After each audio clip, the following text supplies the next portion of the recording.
What's up, watchers? Welcome back. It's good to see you again. Happy football day to all who celebrate.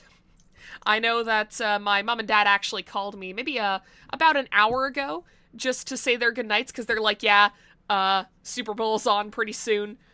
We're gonna be occupied with that for most of the night, so it's like, it works out because I'm gonna be occupied with this for most of the night. At least the part of it before I have to go to bed for work tomorrow. So anyways, hello KP, hello 100th Assassin. Vesta is in front of the chat. There we go. So I hope you guys have had a great week, had a great weekend. My weekend was pretty good.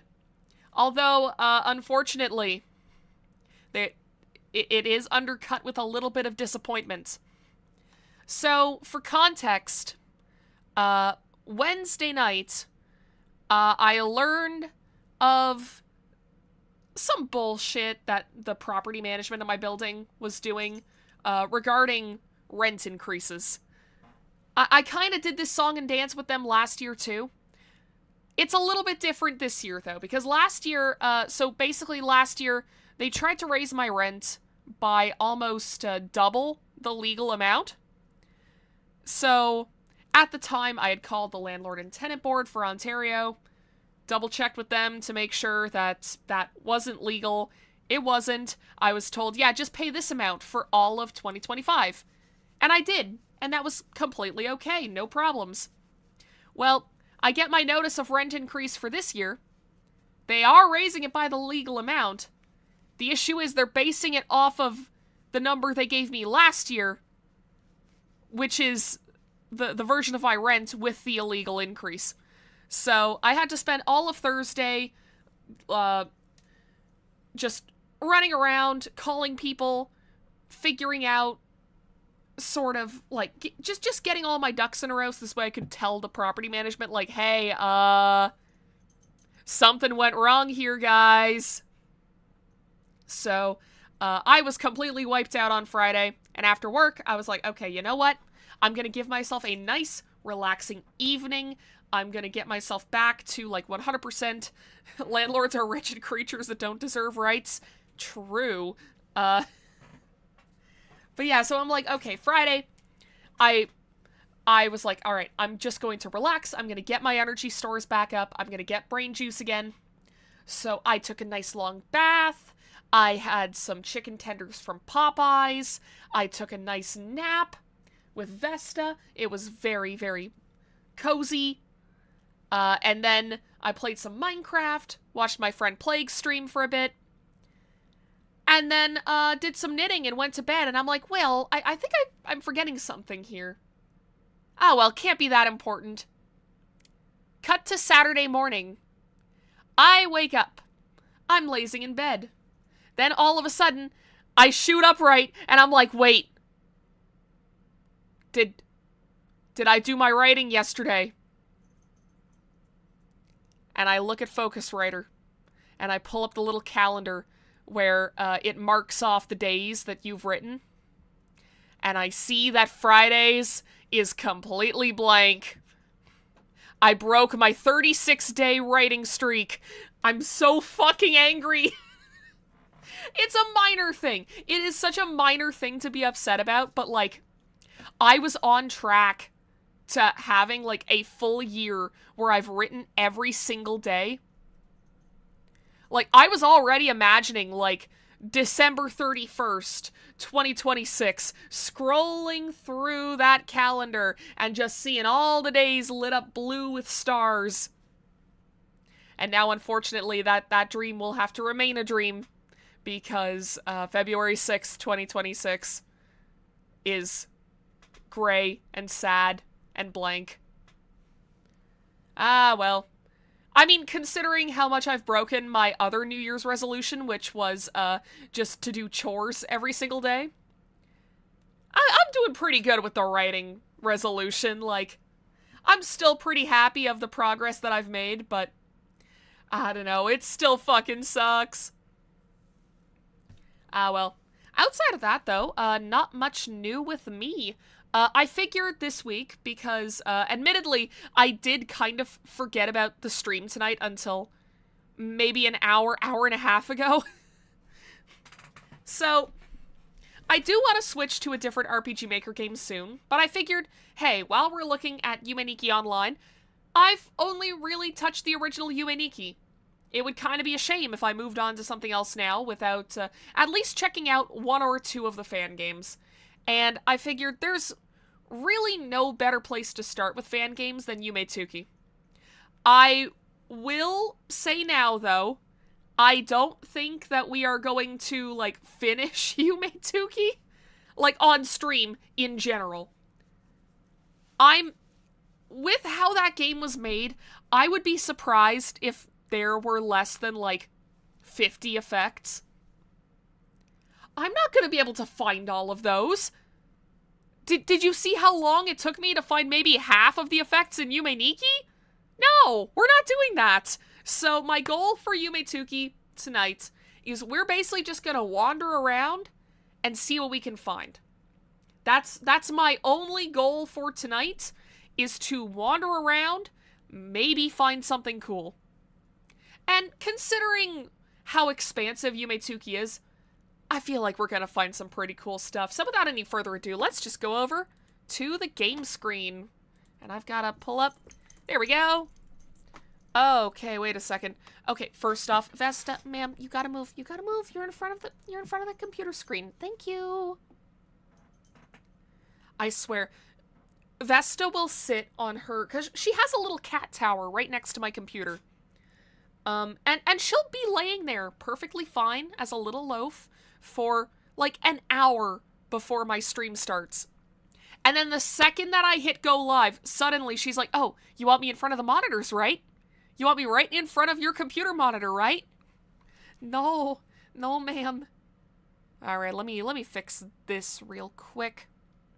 See, what happened is, as I was setting up for the stream, before you get to this screen, or maybe it was just because I went live? I don't know, but this window was looking like way smaller. So I was like, oh shit. Maybe there was some kind of update. I should fix this. Turns out I should have just left well enough alone. Alright. Actually, I may want to come back to this just to check out Collective Unconscious.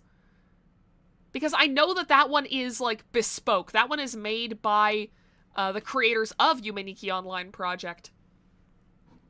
Oh, right, also, I really should start, before I start doing these streams, I really should put the URL for Yume Online project in the chat. So, yeah, if you guys want to play, if you guys want to wander around different shut-ins, subconsciouses with me, you're more than welcome to.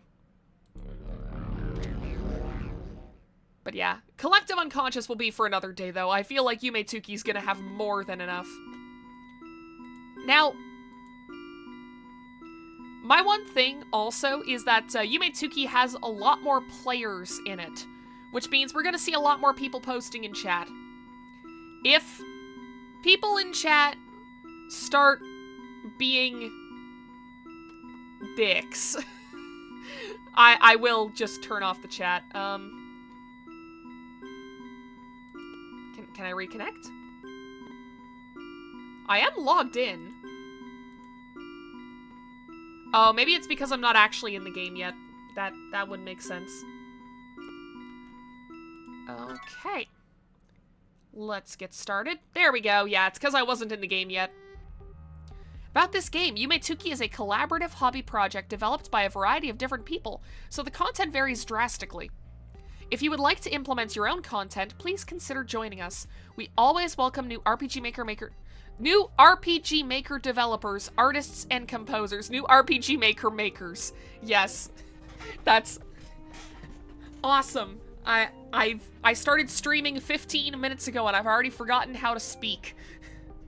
This project has no relation to Yume Nikki, created by Kikiyama, nor is Kikiyama associated with this project in any way. It is purely a fan game.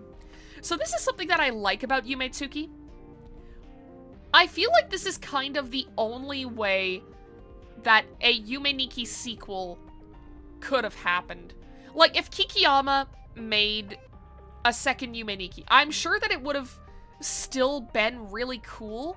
I'm sure that it would have still been, like, a very, very interesting project. But the idea of just getting, like, how many developers are there on Yume Tsuki? There have to be, like, close to 100. At least whenever you factor in, like, everybody working on the project. It's just, it's really cool to go from, like, hey, here is this dream world built by one person to, here's this dream world built by, like, a whole collection of people who just really love the original game. Okay, game flow. Room, bed, dreaming, wake up, and repeat. So like the first game. Move as arrow keys. Confirm is enter space or Z. Menu, wake up, pinch cheeks. Okay, so it's not a number key to wake up this time. Noted. Press and hold confirm key to use effects. Okay, cool. Effects are found while dreaming. Press and hold confirm key, unequipped effect. Press and hold confirm key to use effects. Well, wait a second. Wait a second. That's both. That's... Wait, which one happens if I press and hold the confirm key then? Do I unequip it or do I use it? I guess we're gonna figure it out. Oh yeah, this is already a lot more people than before. Ah, cool. 2 mountains. You know, it's gotta be cool to live close to, like, a big mountain in the distance. Like, the closest thing we have where I live, like, there's, whenever you get more north in Ontario, you do get, like, some big hills and stuff, but definitely not mountains. Oh, okay, I guess there's a new, game that was added to this recently. Nope, we will not leave. Oh. Oh, sheep time.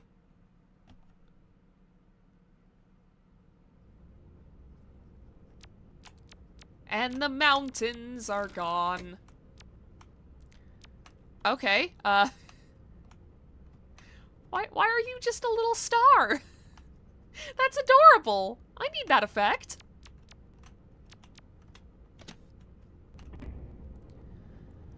Okay, wow, holy shit.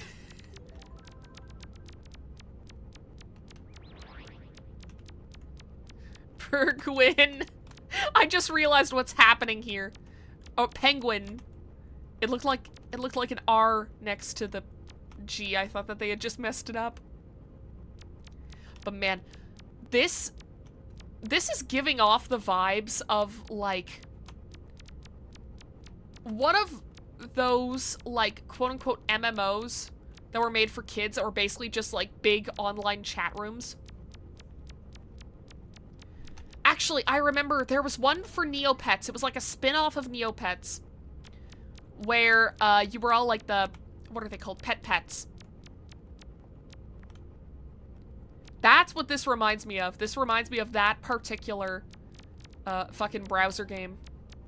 All right, where do we start? You know what? Valentine's Day is coming up, so let's go to Heart World. This is not what I expected.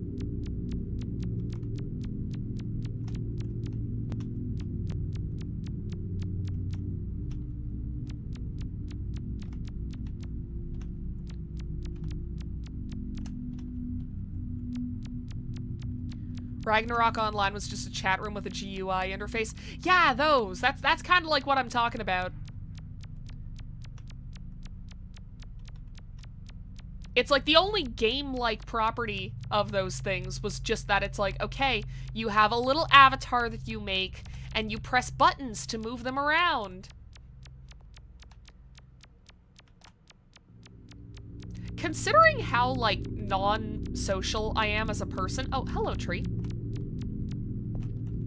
Oh? I've unlocked a new badge.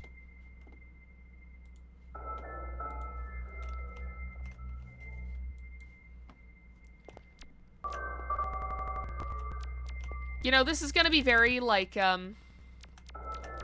guy who has only seen Boss Baby of me, but it's like, this does remind me of Ebe.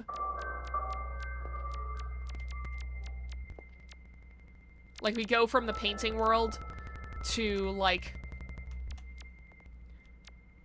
Or it's like we go from, like, a gallery to what was in one of the paintings. Oh! Gotta rest her little feet.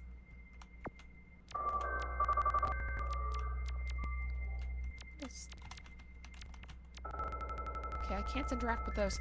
I can't tell if the music doing that is a glitch on my end, or if it's supposed to be like that.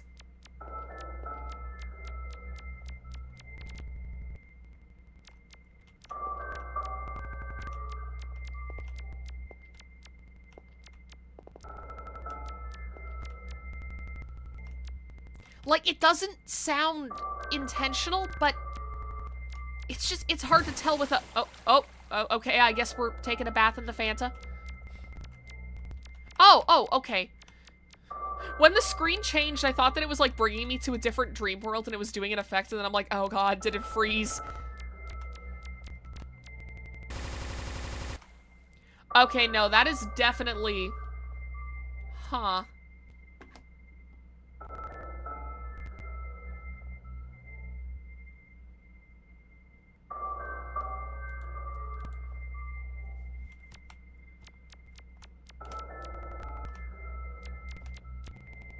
Weird. Okay. I don't know why it's doing that, because it didn't do that with Yume Nikki before, did it?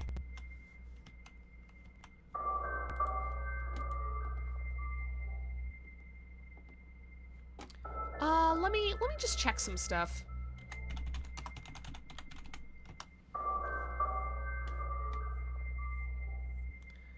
I'm just gonna... Oh, huh. Why the fuck is my CPU usage so high? Oh, Creative Cloud Desktop, why the fuck are you even open? Also, Bunny Boss Raid Game had free DLC yesterday and the hard mode race is on. Oh, damn. Yeah, I've still got to check out that game, to be honest. I haven't looked into it much. It's because, at the moment, I technically have a different game that I'm supposed to be playing. Specifically... Val helped me get my hands on Deadlock. I don't know if I mentioned this last week. I meant to. I may have forgotten. But, yeah, so... I have been interested in Deadlock for a little bit now. I just, all this time was thinking, like, well, maybe it's not a great idea for me to get into it, because I don't play video games, like, in my free time very often. And when I do, it's usually something like Minecraft, or it's something where I get to just do, like, mindless grinding. Dota TF2 edition, exactly. Now, here's the thing. Okay, just a sec. It's still happening. What is wrong with my computer today? I do think it's better. Okay, I think I may have fixed it. Maybe? Okay, it's still happening a bit. I don't know why my CPU usage is so high.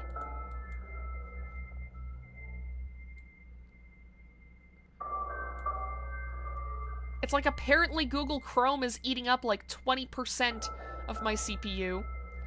VTube Studio's at like 30%. OBS is at like 30%, but there should still be... Like, how is it using up that much CPU anyways? Alright, well, I don't know how to fix this. I've turned off everything that I can. Oh? Purple well. But yeah, so, the thing with Deadlock for me is, first off, I don't really play a lot of fast-paced games. I also don't really play third-person shooters. I also don't really play MOBAs. So I'm on, like, a real back foot when it comes to this game. The thing is, I just really love the setting and the characters. I think that they're awesome. So I'm, like, trying to learn slowly but surely. At the moment, I'm mostly just doing bot matches. Now, I should also mention, do not expect me to ever play Deadlock on stream. Having played Deadlock, it's the worst of both worlds. That's fair. The server is restarting. Oh. Oh, is that? Wait a sec. Does that mean that I should be saving? Or does that just mean that people aren't gonna be posting in chat? You'll spend at least a dozen hours losing because of trying to learn in a live combat situation. Yeah. I do wish that there was a split in Deadlock between, like, casual and, like, more hardcore play. The server is resharding. Awesome.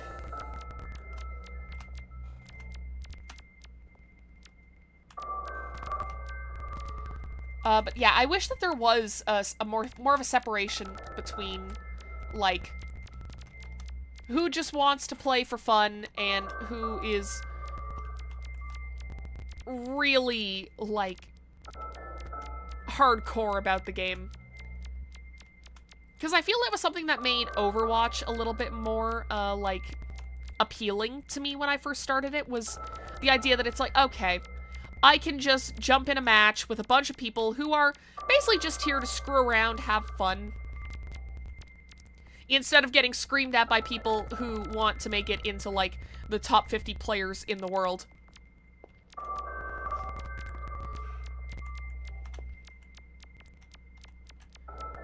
But yeah, I will say, just from doing the bot matches, like, it is a fun game. I'm mostly just doing Street Brawl at the moment because, the full game. I've watched so many beginner guides for Deadlock that are like, okay, here's what you gotta do. Here's, like, all the little things that need to get done. But the second that I hit start match, all of that information leaves my brain. Just instantly.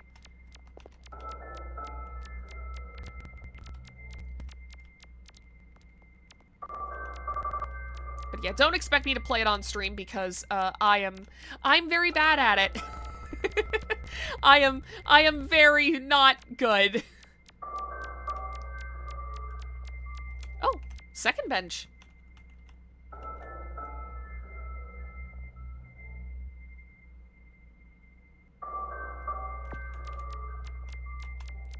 Is there a third bench? Do I need to find all the benches? Is that what the point of this place is?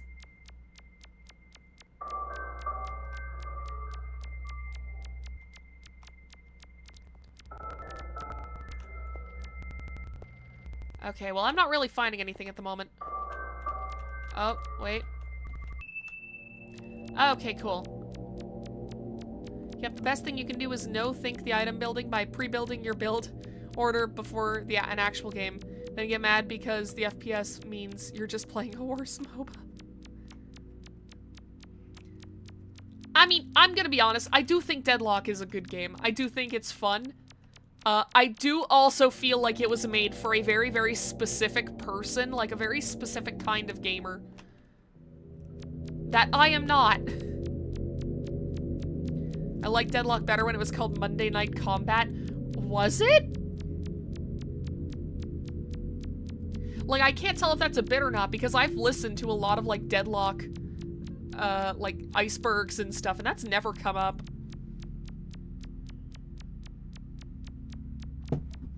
Cool tree.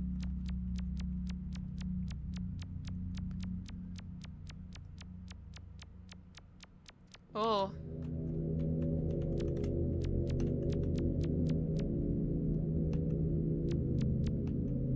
Hole. Okay.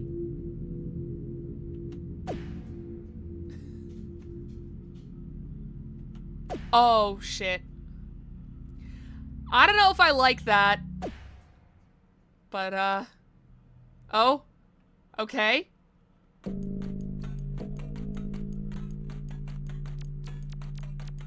Huh.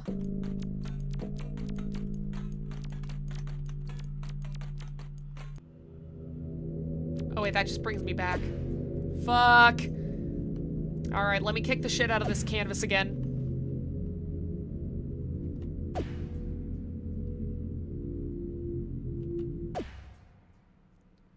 Monday Night Combat was a game that did FPS MOBAs first. It was campy and focused more on FPS life and pacing. To be honest, that does sound like something that would vibe with me a lot better, or that I would vibe with a lot easier. The server is restarting, all your saves are getting deleted. Fuck! Alright, well, I'm just gonna keep walking. I don't have any effects. I liked it more since you had to FPS to buy all the MOBA upgrades like turrets and defenses. I mean, isn't that similar to what Deadlock does? Because I know that, like, you gotta shoot the little minions and then shoot the little soul orbs that come out of them. Oh,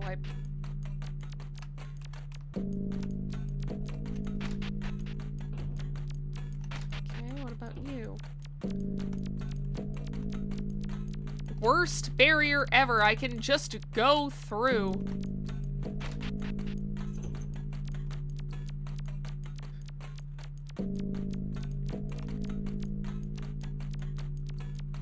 But yeah, I do kind of wish that there was more shooter in Deadlock's DNA, solely because that's the genre that I'm more used to playing. Like, I've never really touched MOBAs before because, like, the only one that I really knew about for the longest time was League of Legends, and everything that I knew about League of Legends was that whenever people get into playing League of Legends, other people say shit like my condolences. So I was like, maybe it's not the best thing for me to pick this up and play it. Like, maybe this will be bad for me, actually. Which was probably the right call. Probably good that I never got into it. Deadlock is FPS, but at MOBA pace, so very long time to KO. MNC push fast, pushing to get cash faster to buy the MOBA defenses. Fair enough. I will say, one thing I've noticed about Deadlock is that, like, your gun does fucking nothing in the beginning. Like, I feel... a lot of the time whenever I'm playing a character in Deadlock, I feel like I'm not actually really accomplishing anything. Also, that is a wonderful little guy up there. I'm glad that I got a badge for looking at him.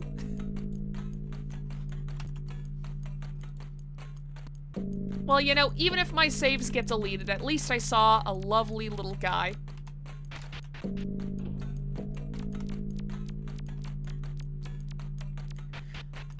This dream world is just what a normal house feels like in my dreams. It's just random staircases and hallways, and... I mean, the severed limbs are a little different from shit that I would see in my dreams, but why did they make the lamp puddle world so big and round? I guess what I could do, let me... wait. Yeah, I could pull up a map, but we're not looking for specific things today. Oh.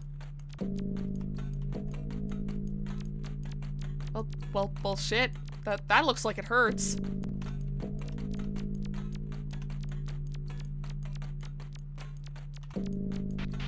But yeah, so far I've also only played 2 characters in Deadlock. I've played Dynamo because the person that Val got to give me the invite to the closed beta, they recommended that I start with Dynamo just because I'd mentioned, like, oh yeah, whenever I played other multiplayer games, I usually end up in like a support/tank kind of role. And then I've also tried out Mina a little bit, just because I really like her design. I think she's really pretty.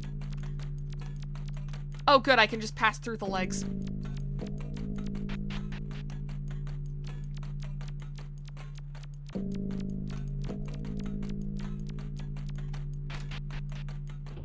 Wonder if I'm ever actually gonna find anything in here. But yeah, now that you have deadlock, you have the power to invite anyone. I do. I don't know if I'm going to really use that power very much. I don't really know that many people who are interested in playing deadlock. I mean, even I was kind of on the fence about actually playing it because, like I said, complicated game, not a genre that I'm used to playing. It's like, especially by the end of last week, I wasn't really picking it up very much just because so much was happening in, like, my real world. And the thing is, for me, a lot of the games that I get into end up being very relaxing ones because I go to video games basically just to chill out and to turn my brain off for a bit. Okay, well, we've been here before. I hope this isn't some kind of dead end. I hope that there is a different place I can access from here. Like, if I go this way. No.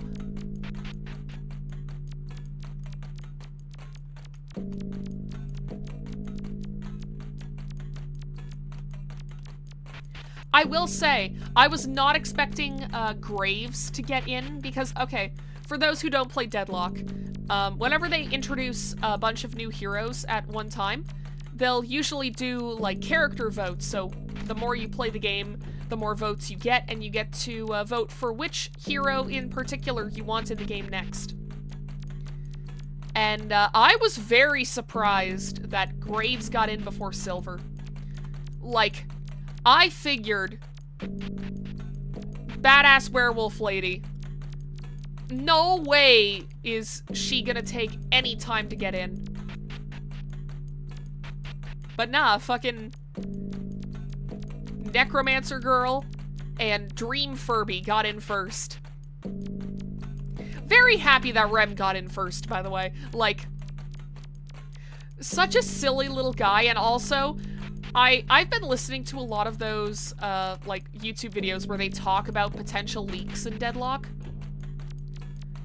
I have been hearing about Rem for so fucking long. Same with Venerator, but, like, not the same. Like, with Rem, I just like the creatures in Deadlock. Drop everything you're doing and check the lore for Lash. And no, I already know the lore for Lash. Jacob Lash is an asshole. I hope that that stays his bio. That better stay his bio in the completed game or I'm gonna riot.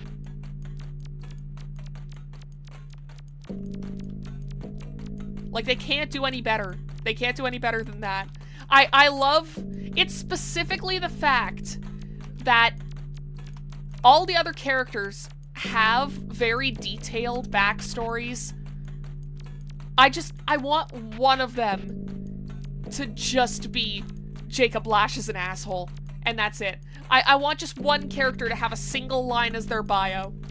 I think that's a good bit. Okay, you know what? I am gonna look up the map because is there anything in here? What?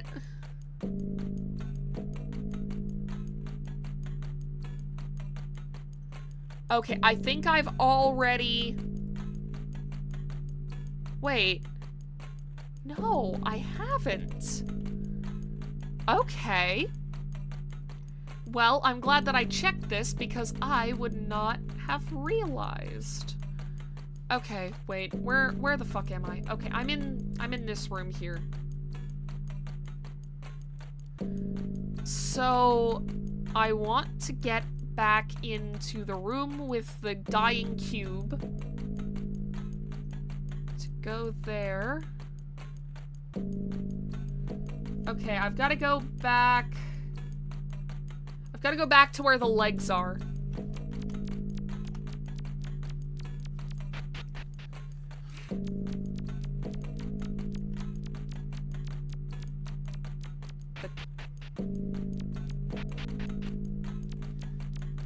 Yeah, it's like, now I'm kind of wondering who's actually going to be the last character added, because everyone keeps saying Apollo.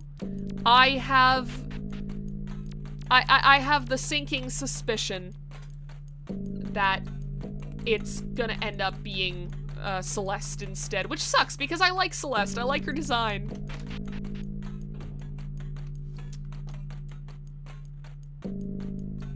Okay, yeah, okay. I don't want to rely on the maps too much because, oh, I would have never found this place. Okay. Cool.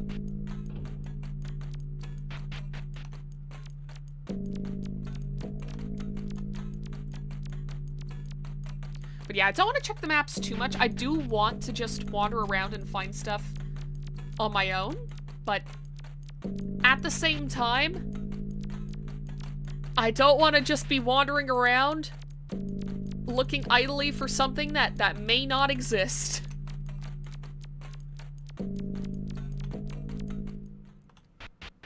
Okay. New area. Oh. Huh? What?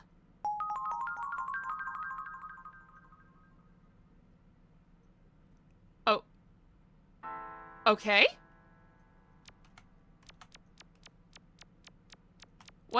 What did that do?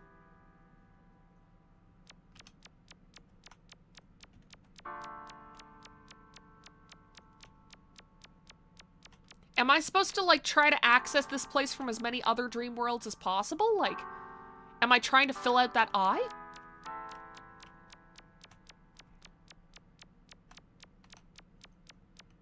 This is a very pretty world, though. Huh? Construction. Where?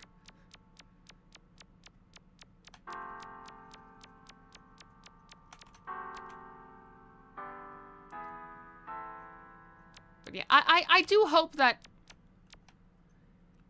Because, okay, one thing that I will say just upon... Oh, okay, hi? Well... Yeah, there's nothing I can really do here, it seems. One thing that I do hope is that they kind of go back to the, like, 1930s to 1950s inspiration for the character designs, because a lot of them just don't feel like they fit that time period at all. Like, Silver looks like you could just put her in, like, a modern game, and she would not feel out of place. Oh. New portal? Okay. Can I... Huh. Okay.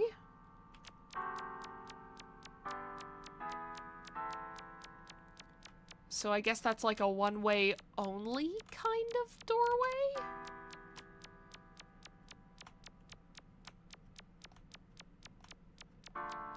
Yeah, I don't think there's anything else over here that I can use. Alright.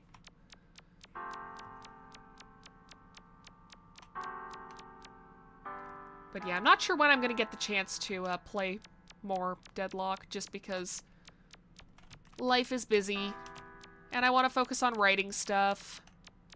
And I should also focus on cleaning my apartment, because I have not been doing that as much as I should. Ugh. Oh, hello? Can I go in this one? No. Okay, weird.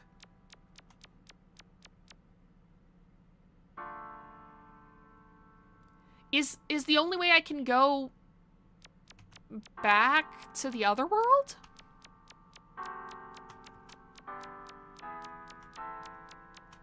Damn, I thought I was onto something here.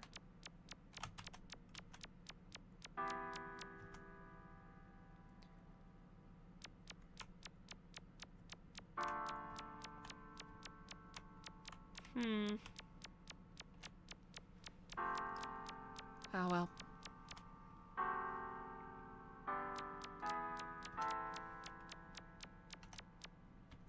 yeah, at the very least, I'm gonna have a lot more free time coming up soon because, okay, so next weekend is Family Day weekend.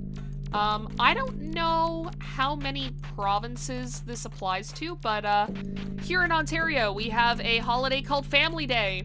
It's usually, I think it's the second to last weekend in February.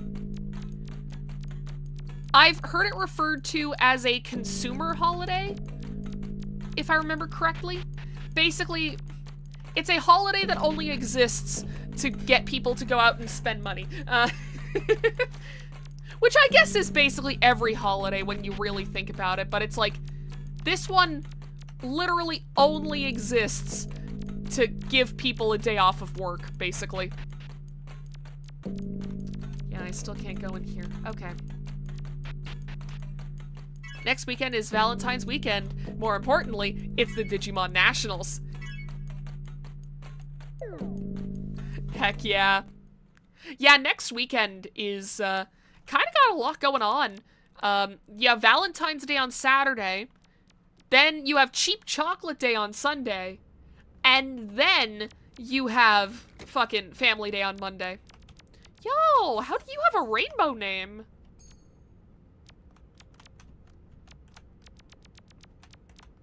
Damn. I need to find me some effects.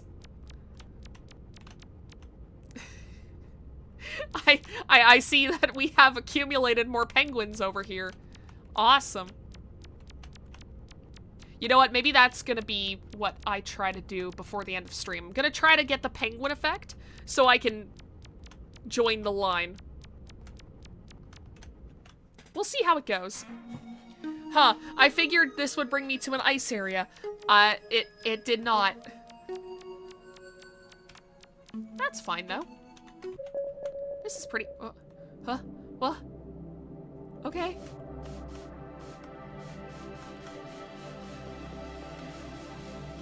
Why do these bushes specifically look like sprites from Undertale? I don't know why that was my first thought upon seeing them, but it's like... something about them when I looked at them was like, oh shit, this is like an Undertale fan game. Gen Z seeing pixel art for the first time. Who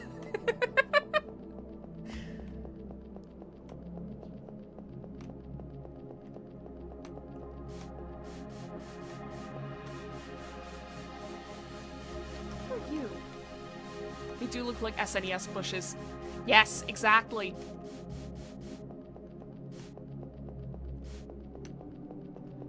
Man, now I'm just thinking about a person. Oh, house. Well, I can't go in. I guess it's weird to expect that I can just go into random people's houses. Also, could be that Undertale used the pre-applied bush sprites from RPG Maker. The thing is, I don't think those are, like, default RPG Maker assets. Oh, wait. Ooh, okay. What the fuck? Grape? Grapes? Why is there grapes? Oh, I have no money.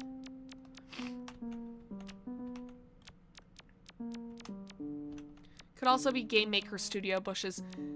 That would track. That would track. I love how we go from, like, me comparing the pixel arts like Undertale to this. Okay, welcome to Yellow World, where all our furniture has tails.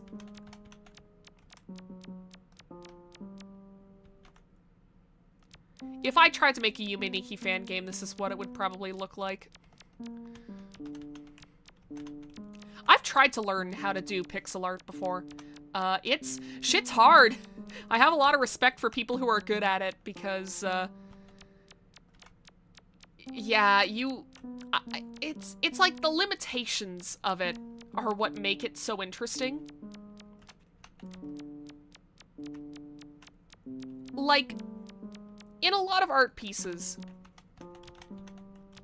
every individual piece is small enough that you don't have to consider as much. It's kind of like, I feel like pixel art is to, like, other kinds of digital art what poetry is to prose writing.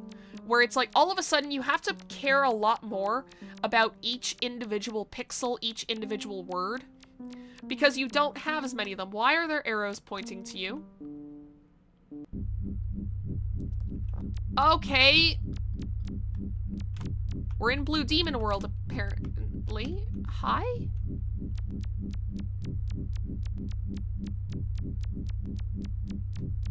Why are you following me? Don't do that.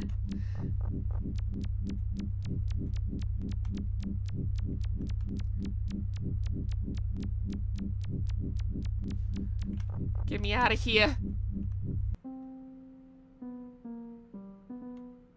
Okay, get me back in there because I thought that this was a different woman for some reason.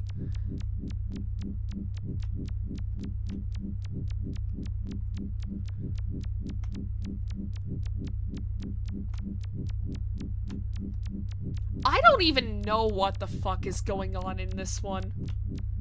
Like, in a lot of Yume Nikki worlds, you can kind of think like, okay, like,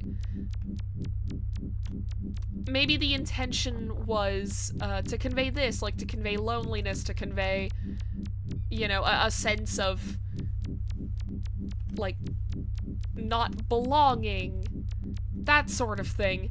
I have no idea what the fuck this is trying to convey. I don't know what the intentions were here.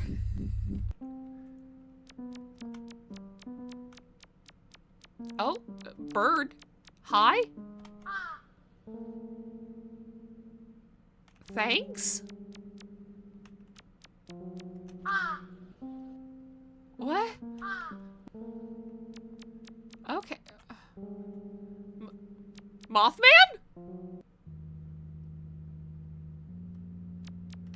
God damn it.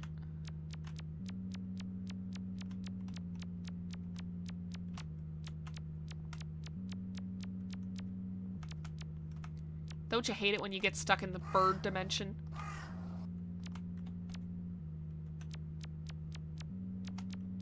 Don't you hate it when you get teleported to the bird dimension and get surrounded by Mothmen? Oh, hello.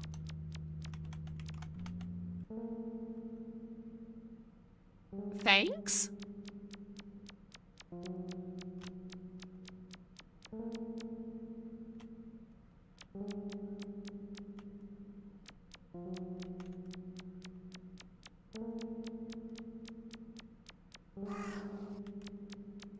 Okay, you're in my way.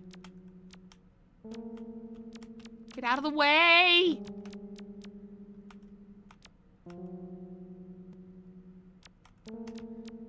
There we go. Okay, I'm guessing this is where I'm supposed to be heading? No? Okay, other way, man.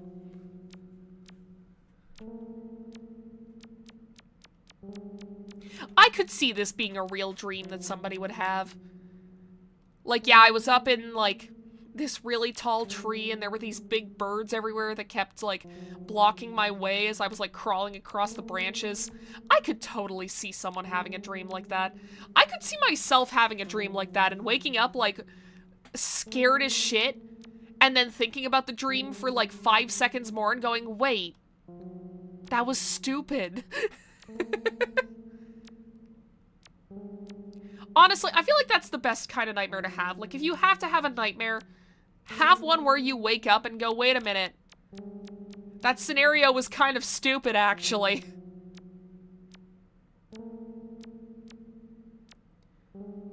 Come on.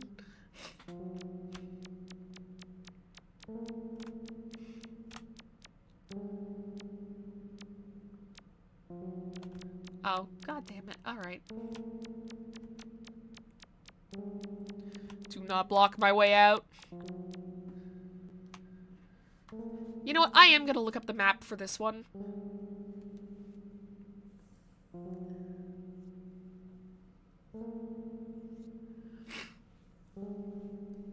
Okay.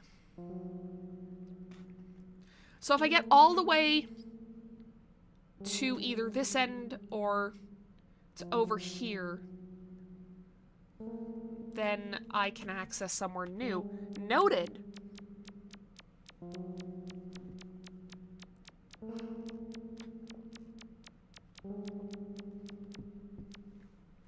Alright, you gotta get out of my way, man.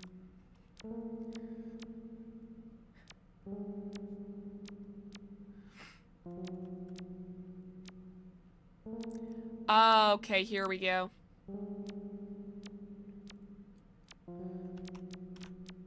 Okay, come on.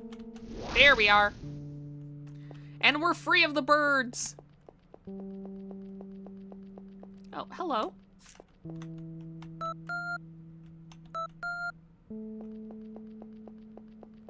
Okay. Nice ringtone, I guess.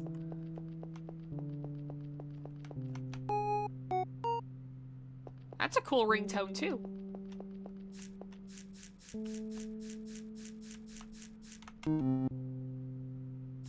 I don't like that one as much.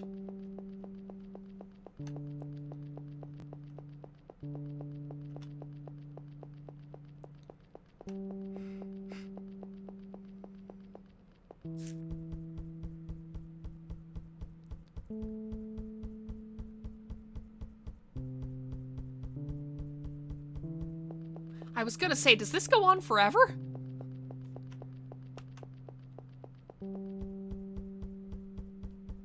This is very peaceful compared to the last couple of places we were. Fuck, we still don't have any money. Why are there 3 maps? I just noticed this. Present park, past Amethyst Caves. What are you talking about? Tiramisu.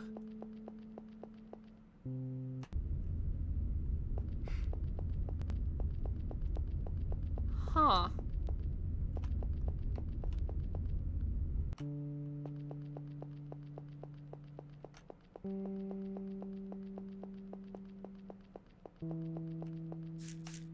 Oh?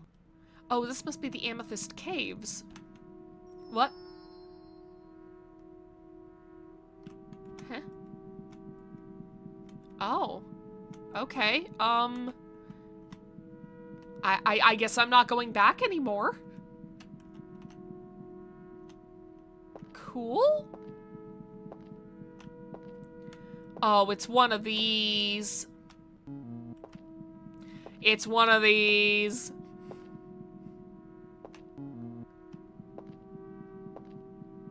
Okay, so straight ahead.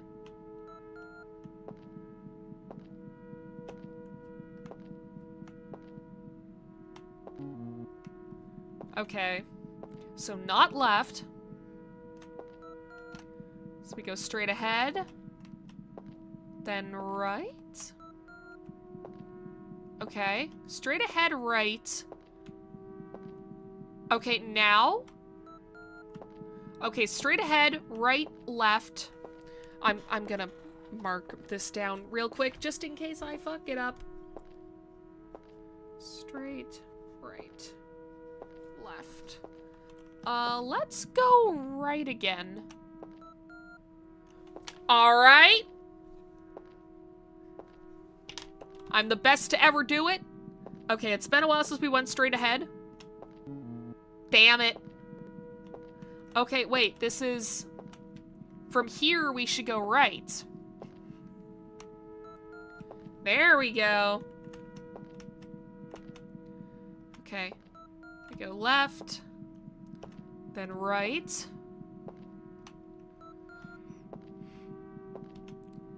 Now left again? Damn it.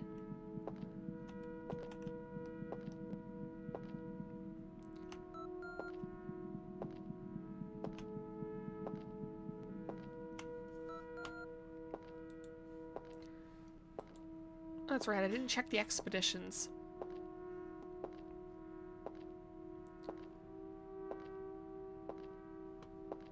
Interesting.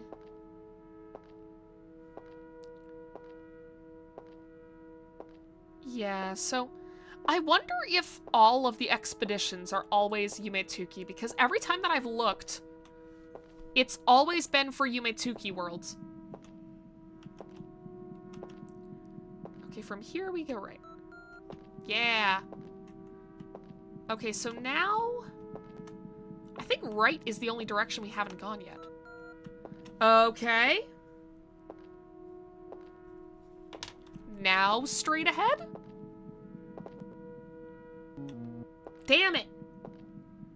Okay, at least you start... At least you don't start from the beginning every single time.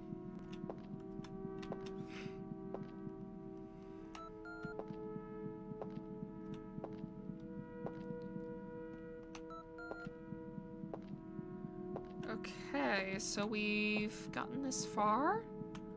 Left? Left! Okay, now it has to be straightforward, right? Every time I'm reminded of Tuki the toucan. I don't know what that is, actually. Fuck! Alright, well...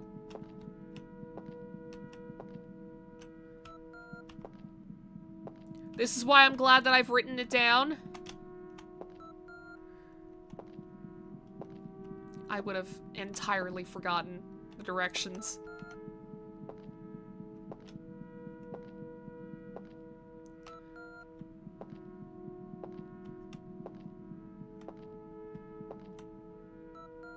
Okay, now we go right. Okay, so it's not straightforward. Left again? Damn. Okay, so straightforward is for the 0 room. Right, left. Okay, so now we gotta go right. Right.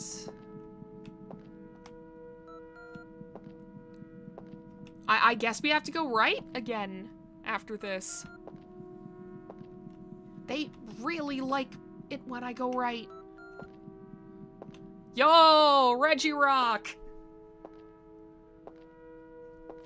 Okay, now it has to be straightforward this time, right?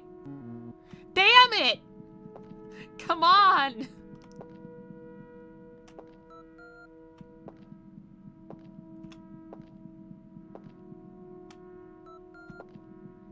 If I have to turn right again, that'll be the fifth time. Damn it. Alright. I guess they're not that unoriginal.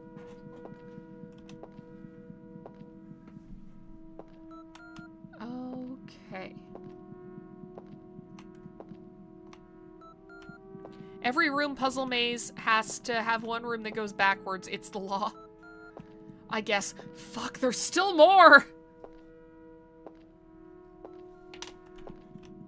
Oh, there's so much. Okay, it has to be straightforward this time, right?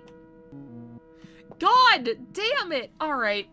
Okay, I'm also going to put numbers next to my little arrows here. So this way I know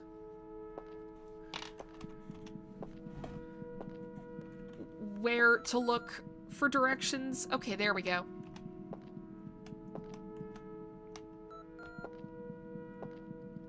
Okay, it's gotta be left again then. I think that's the one direction we haven't gone yet.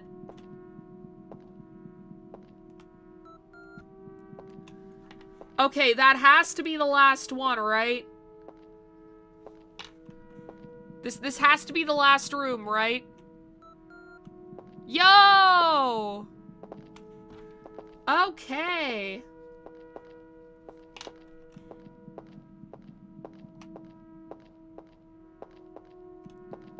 Why am I hearing footsteps?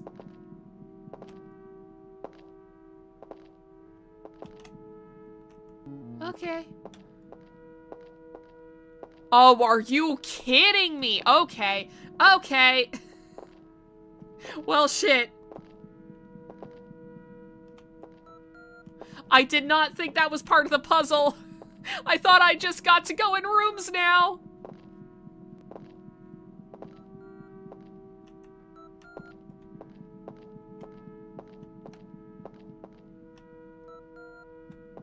Okay.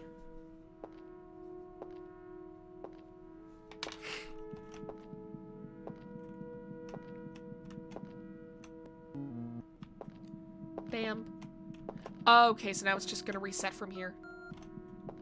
Awesome. Alright.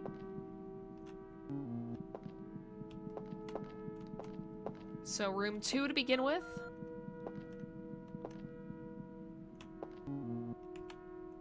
No. No! No! Shit! I didn't mean to do that! God damn it.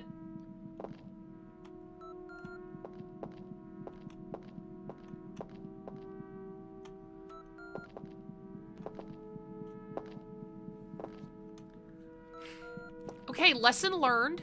Don't go back. What?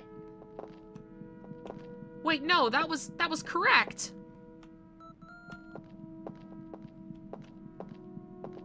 That was the right room to go through.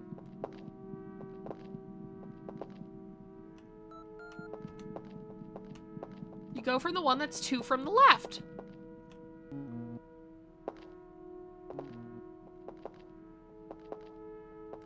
Is it random?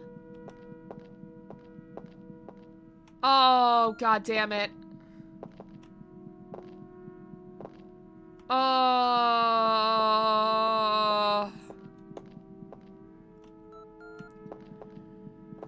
right. No!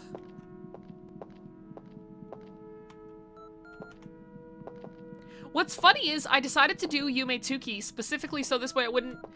I was like, okay, they don't want to watch me walk around in circles looking for the flamethrower again. I'm gonna do something more interesting. I'm gonna do a game that... Okay, so now it's 4. Okay, 4. Then... No. Okay.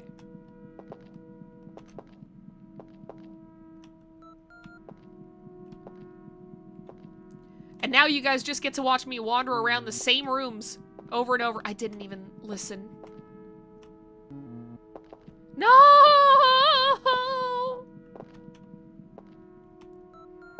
Your reward for solving the single room maze is to enter the Fall Guys zone. Is that even... Is Fall Guys as a game even still up?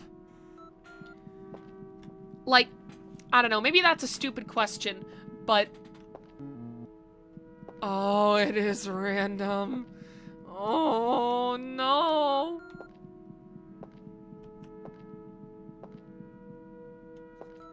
But, like, when it comes to live service games, I feel like I haven't heard anybody, like, talk about Fall Guys for... Hello? Grave? Oh, okay, you're just a person. Alright, I thought I got a random event. Fuck. Which games have you spent the most hours on? Are the games you play to relax like Minecraft? Yeah, that's almost definitely. I mean, I tend to leave Minecraft on in the background to just, like, grind for, like, random materials and stuff while I'm doing other things, so... I probably have a shit ton of hours in Minecraft. Not all of them are from, like, active playing. I do know that I have, like, 800 hours in Animal Crossing New Horizons, though. So... Yeah, same with Pokemon Violet. Mostly because, after a little bit, that kind of just became my go-to shiny hunting game. But yeah, it's like all the games that I have the most hours in are ones where it's like, I can just kind of play them to relax. Which is very funny, because I think I also have like 600 hours on RimWorld, but RimWorld, to me, is not like... RimWorld is not a stressful game to me. Like, I get a little bit nervous when it comes to, like, oh, hey, this big colony that I've been working on for, you know, maybe months at a time. I swear to God, if I get these doors wrong, one more time, I don't want this to be the rest of the stream. Please.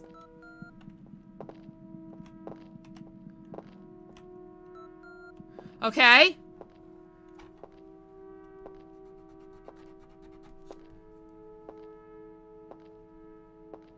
Okay. 3. Gotta lock in now. Okay, that one was bad. 3.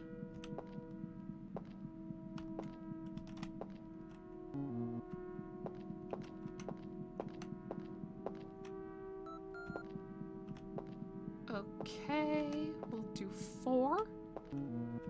Okay, I guess it's 3 twice then.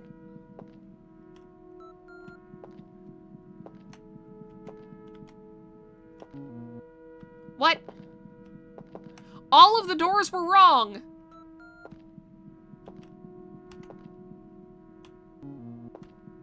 What?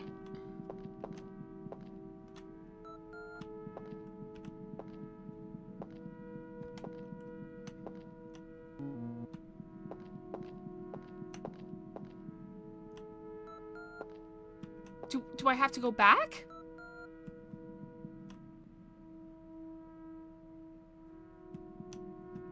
Oh, okay.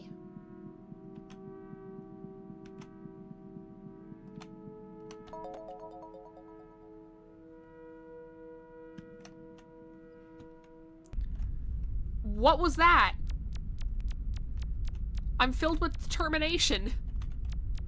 I guess. I don't know where it got me. It doesn't feel like it was good.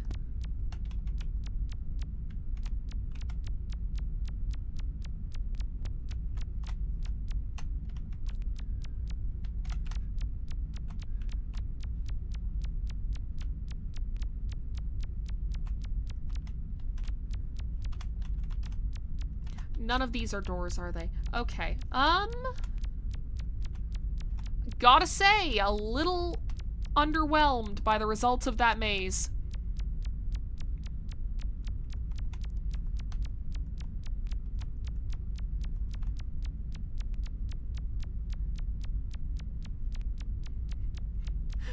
Loving the hive mind nonsense happening in the chat right now in the game.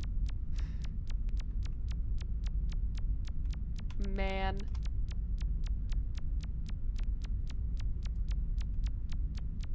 You know, back in the 90s when they said, oh yeah, the internet is going to connect us, they didn't realize that it wouldn't be through, like, you know, messaging one another and being normal. It'd be through references to, like, insane posts made on Facebook by one guy. Wait, I don't want to... Yes, I should save, but also, I haven't fucking found anything! Or at least, no effects, at least.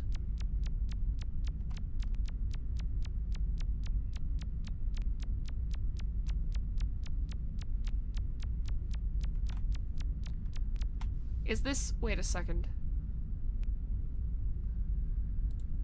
I will pull up the maps just to see... What the hell? What? Why is it so big? There's such a big non-playable area.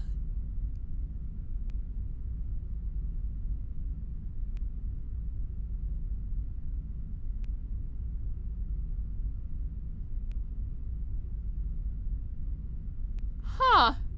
Okay.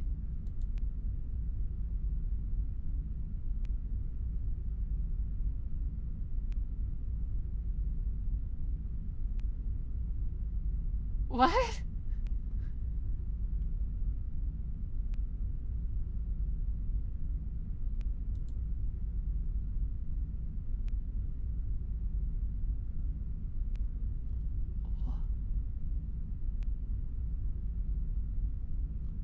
What? Huh?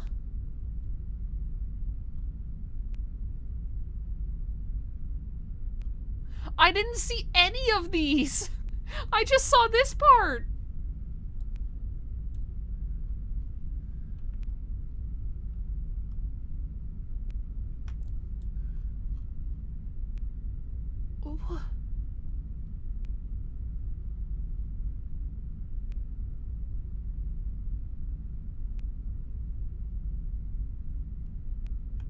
The map just tells you how to go. It does. But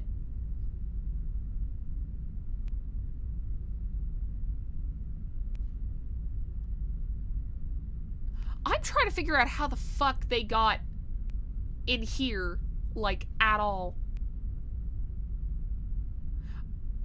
Actually, you know what? Scratch that. No, I'm trying to figure out how I got here. Because I don't remember going through all this.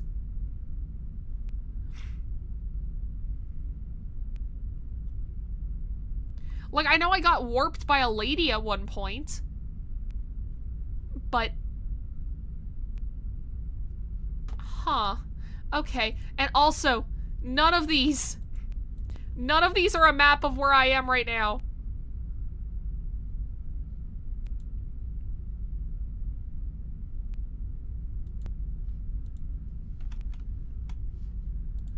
Okay, you know what? I'm just gonna go back to the campsite. I'm just gonna go back to the campsite.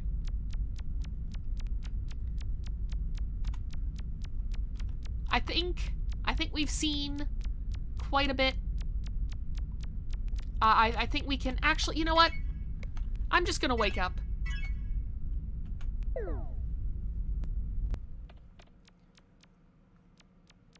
Okay. Gonna save real quick.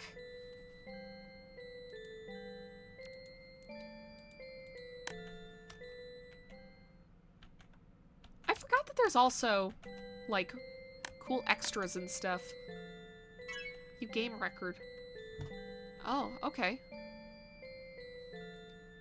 I've unlocked 144 things in the sound room, and that's only 4%.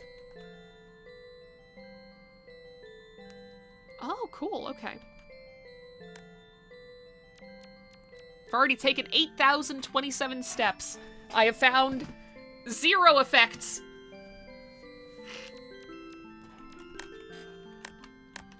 Interesting.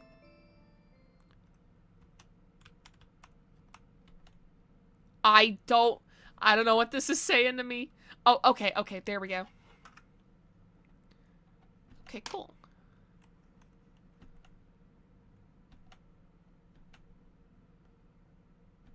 Alright, I don't think we're gonna mess with this too much. Let's leave the sound room. Because that was a lot. I think I'm just gonna go back to sleep.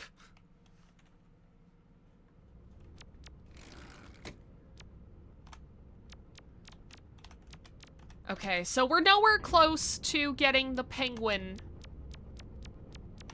effect, which is a little unfortunate. I don't know, would this be where we go to get the penguin effect? Oh, okay, this is looking kind of promising.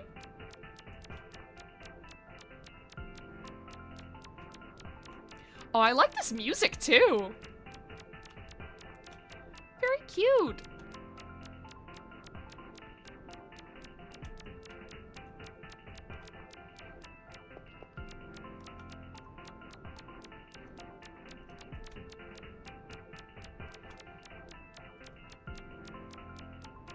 Man, you know, we really should, like, just as a species, decorate trees more often, just, like, year-round.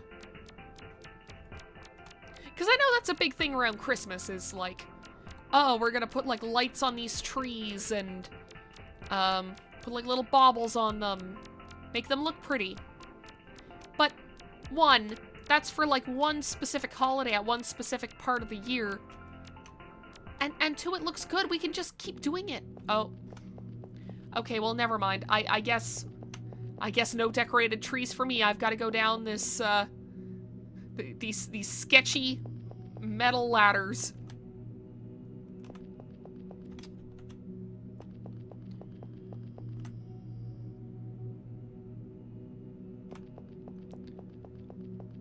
I'm feeling deja vu for the old basement. Like the odd basement of collectibles or whatever it was called. Oh, hello. Oh, I need money for that, apparently. Where do I get money?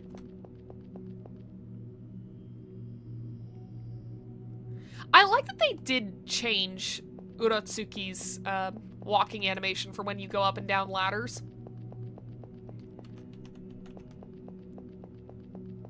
Because it does very much feel like I'm just walking on them, but... I mean, I guess they would have had to change the animation just so that this way it looked correct.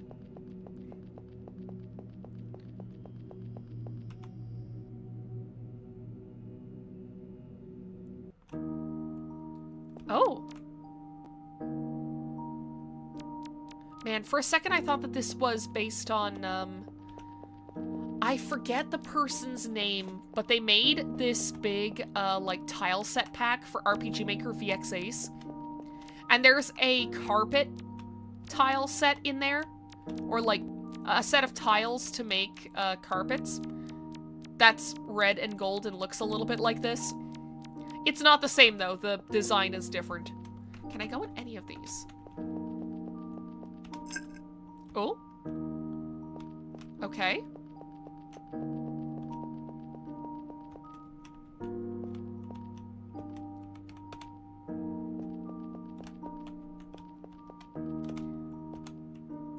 Hello, class. I'm here today to ask you about the tallest man you've ever seen.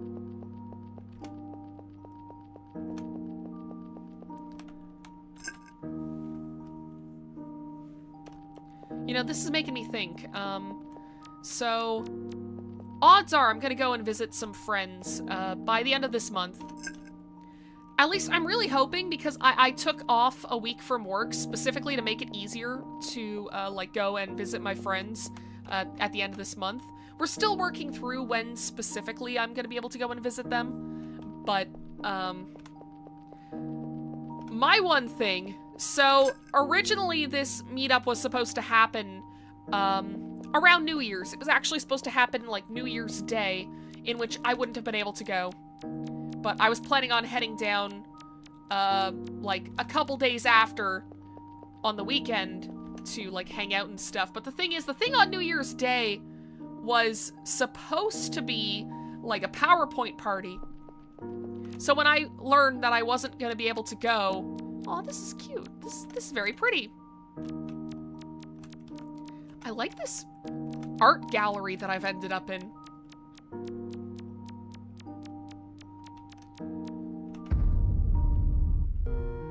But yeah, I was like, okay, so now oh, okay. I guess we're in Dragonfly World now. But yeah, I was like, okay, well, you know, it kind of works out that I'm not going to be here for the PowerPoint party because I don't really have time to work on one. Like, I don't know what I would do my presentation on, this and that. And I'm just realizing now that, the next meetup may end up being the PowerPoint party, and I do not have anything ready whatsoever. Originally, I was gonna do a presentation, like, back when I thought I'd be able to go to, like, the New Year's Eve one. I was going to do my presentation on Transformers Animated, but then that hyperfixation kind of just left all at once. So now I'm not particularly interested in doing that. Okay, for a second I thought I was walking, like, over top of this pumpkin, and it looked really weird. This is what happens when you pay more attention to yapping than to actually playing the game. Why is there a tooth? Okay. Cool. Thank you for bringing me to Gumball World. I have no money! Please! Which season of Transformers? There are many. Transformers Animated, the 2007 show. All 3 seasons. The whole idea was, okay, Transformers Animated is a TV show that had no right changing my brain chemistry, but it did. And, like, I have very little attachment to, like, the rest of the Transformers franchise. Which isn't to say that I hate it, it's just, like, I've seen, I mean, it's mostly just that I have had, like, limited exposure to Transformers. Is it the one where Optimus was a glorified football coach for 12 episodes? I don't know. It's the one where instead of being the, like, supreme leader of all of the Autobots, Optimus Prime basically runs a repair crew. And then they end up finding the Allspark, and Megatron ends up finding it at the same time. They go, oh, god damn it, shit, okay. Let's warp ourselves to a different part of space, crash land on Earth, and then wake up. Oh, cute statue. No, that's correct. My allegiance is to Beast Wars. That's fair. Like, the thing is, I have seen Transformers Animated. I've seen the original G1 cartoon, or at least most of it. And then I've seen, like, a couple of the Bay movies. So my exposure to Transformers has, not been as extensive as for, like, some people. Like, I have not watched every single Transformers show. I don't think I ever would, actually. Because I've heard some of them are pretty bad. So closer to the comics. I don't know. I do know that the comics apparently are pretty good. Okay, I feel like there's not that much to find in Dragonfly World. I've been wandering around here for a bit. Let me see. Okay, so I have seen everything. Cool. I'm glad that they do have these maps here. Like, it would be... I would waste so much more of both my and your time if it weren't for the fact that they have these maps to tell you, no, no, no, you've seen everything. You can go back into the building now.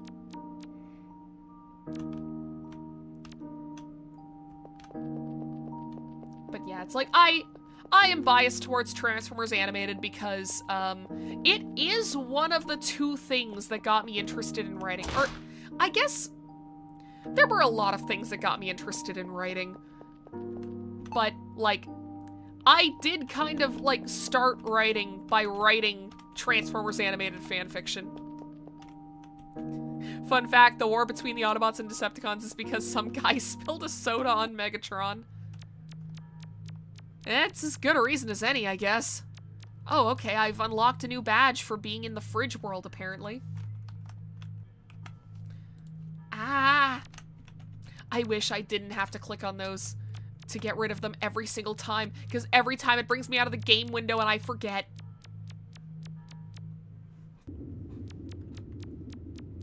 Oh. Okay, this is pretty nice.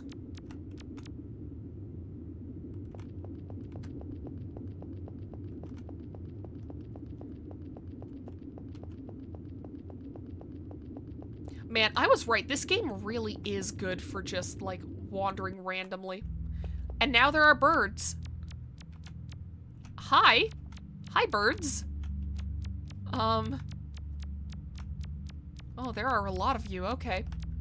Crazy how Transformers Animated has Optimus and Megatron declared, Xiaolin Showdown for the Allspark. I don't know what that means, I'll be honest.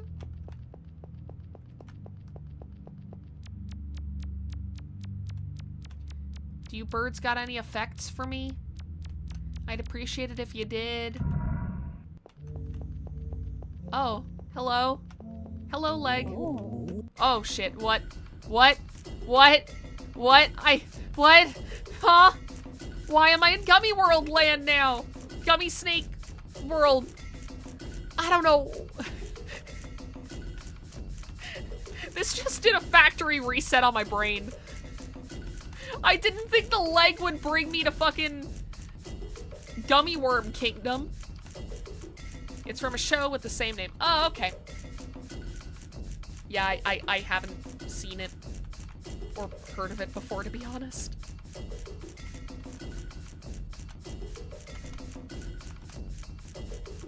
Something about this, like these visuals with this music, is making this oddly stressful. Like, I would like to get out of the snake world now.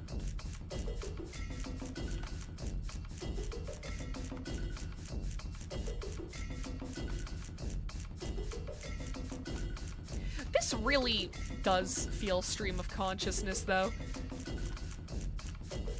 Where it's like, oh yeah, I was like wandering around this like really bright green park, and then I went to these like purple caves, and I got really lost for a while, and then I ended up like outside of this like, I ended up out near these sewers, and then I was like, I went up to this house, and there was a leg inside, and then there were snakes everywhere. It's like, yeah, no, this is like one of those insane dreams that you would have, like, after you eat way too much food and then pass out on the couch.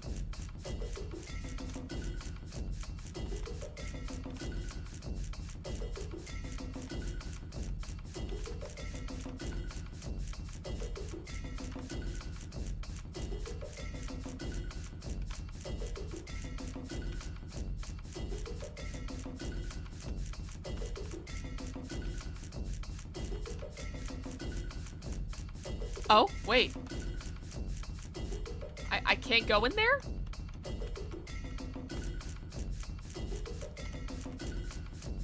Please. What is this place even called? Wacky worms! Okay, I love that. I love that.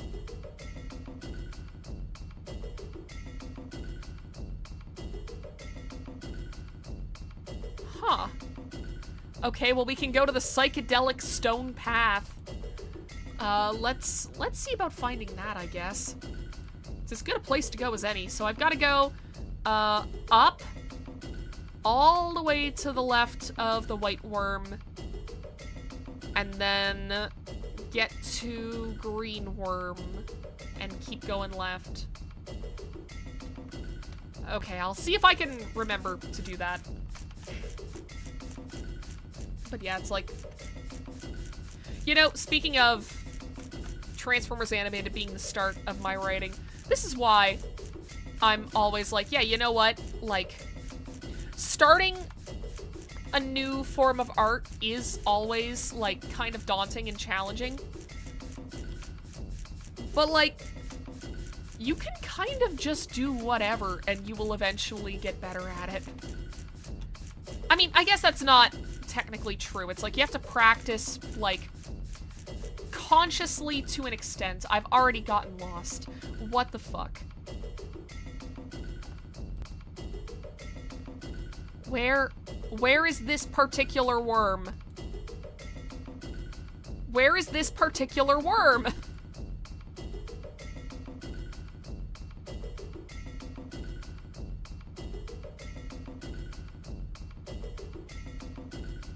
Is it? No, it's got an orange one connected to it. Where the hell am I? Hello?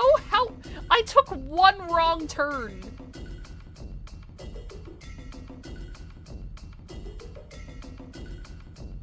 Okay, wait. Oh wait, no, that one's a white worm. What did I do? If you aren't perfect the first time, might as well give up. You're basically acting like my my fucking inner critic. Oh, I was right here. Okay, never mind.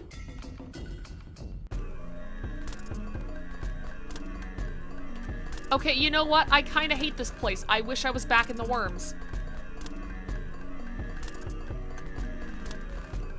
Like, at least the worms were, like, delightful little creatures. This is just pixels. I'm sorry, man. This is just pixels. No one ever got good by getting good. Nope, never. Never happened, ever. No one has ever practiced anything in their entire lives.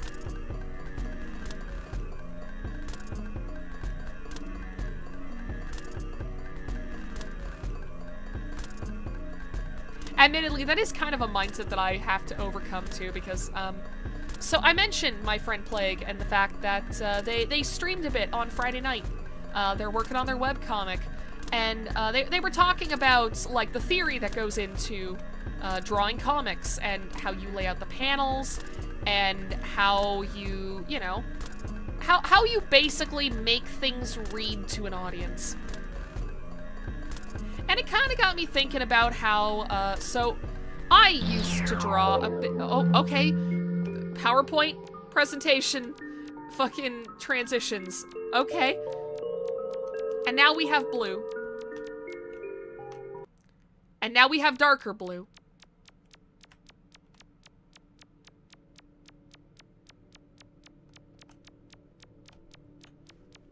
But yeah, it kind of got me thinking about how it's like, man, I haven't drawn in ages, and I haven't really gone back to drawing because every time that I think about it, I'm like, well, it's been so long, like, I'm gonna be super rusty. Like, I'm not gonna be able to make the things that I really want to make. So I'm just not even gonna pick it back up, and it's like, it kind of sucks to have that mindset. Like, I kind of forgot what it was like to feel excited about drawing stuff until I watched their stream. So yeah, maybe I'll pick that up in the future because, like I said, next weekend, long weekend, and then I have the last week of February off. I don't know if I'm going to be doing any extra streams that week, because technically I would have the time to, but I'm just not sure what else I want to do that week. Because here's the thing. Every time that I get a week off from work, every time that I'm like, oh, I'm gonna take like a nice little vacation, usually a lot of stuff comes up. Oh, hello. Okay. Apparently, according to this badge, I'm in some kind of like screensaver.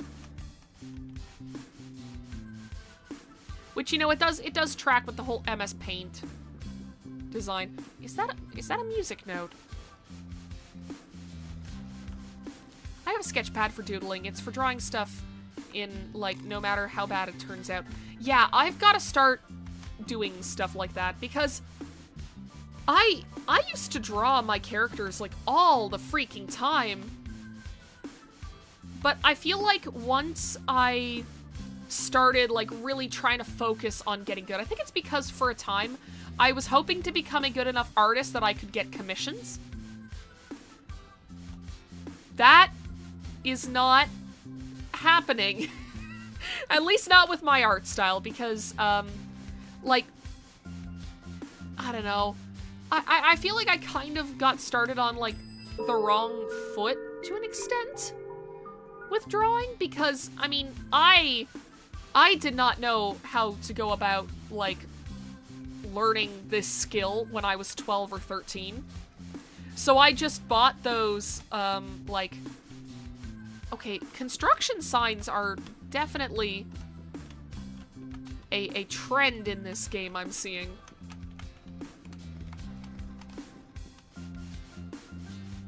That is not even connected to anything. To motivate myself this year, I wrote a small promise on the first page. Each picture I finish brings AI's end closer by one day. Fuck yes! You are doing God's work. Man, I've got to remember that too. It's like, you know, no matter how shitty anything I make is, at least I made it myself. At least I didn't just put a prompt into fucking ChatGPT or whatever and have it spit out some random collection of pixels at me. Because I feel like what got me to kind of, like, stop doing art was the realization that it's like, oh, hey, like, I guess it was kind of just the realization of how not good at it I am. Like, I've tried to do live drawing before. Actually, I remember the last time I was unemployed, like, back end of 2024, beginning of 2025. I actually did end up going to, like, a live drawing thing in my city. And, admittedly, I came out of it feeling pretty shitty. largely because it's like, I'm doing my thing, I'm drawing as fast as I can, and then I look over at other people's work, and it looks like something that would have taken me, like, half an hour to an hour to draw, and they've done it in, like, 2 minutes. It just, I don't know, it's like, I shouldn't compare myself to others that much, like, I know that, but it's kind of like knowing that your favorite kind of junk food isn't good for you. It's very hard to resist the urge. But yeah, it has made me also kind of realize that it's like, hey, shit, I am kind of... Oh, shit, where the hell am I now? I am kind of hypocritical in that sense, because I'm always like, yeah, no, you should write. Like, you should... If you want to write stories, you should do it. And, oh, God. We're about to go missing in a national park, aren't we?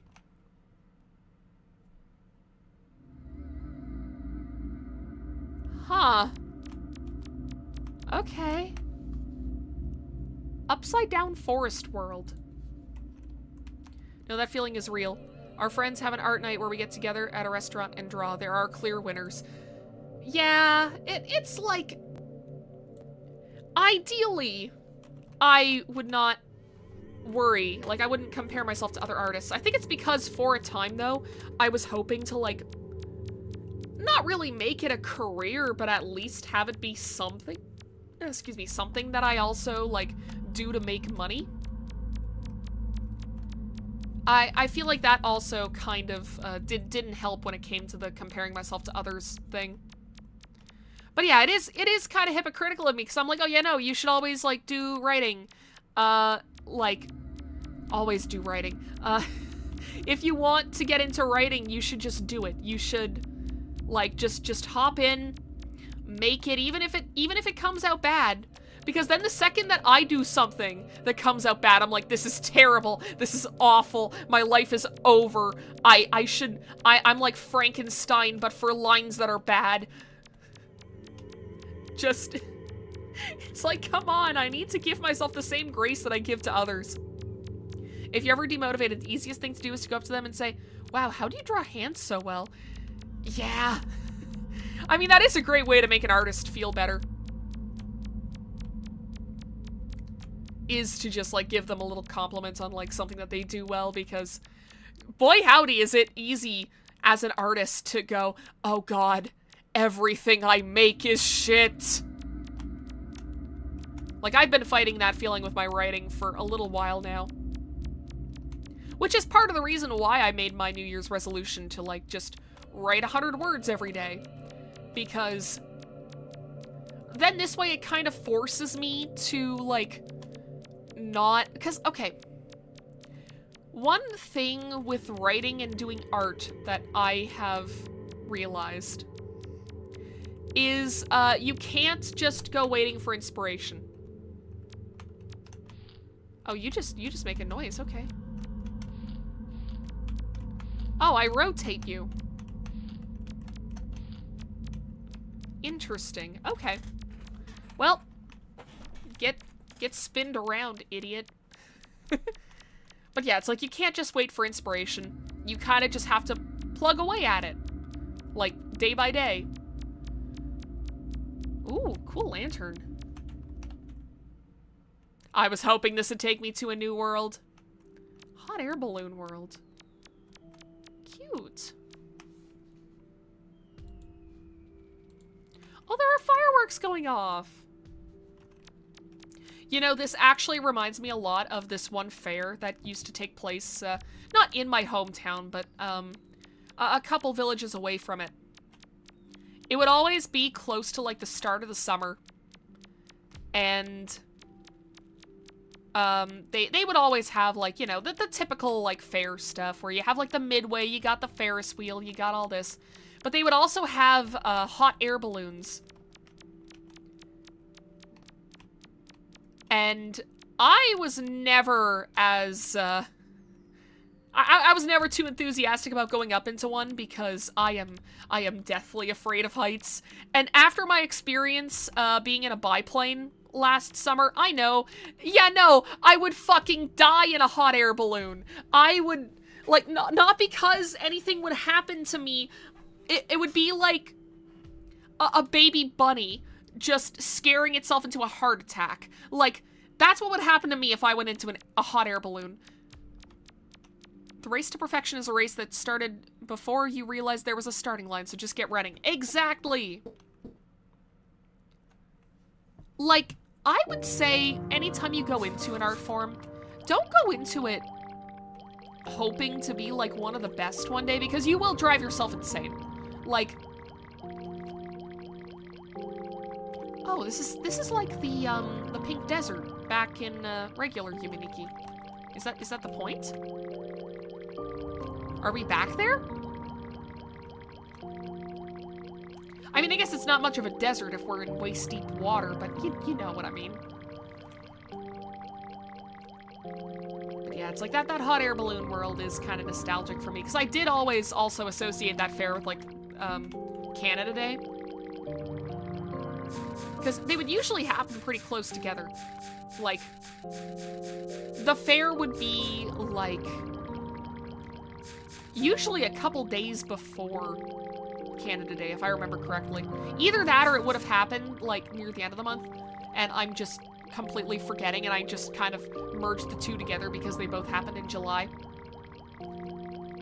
Look, I think the last time I went to that fair, I was like 12. I'm 27 now.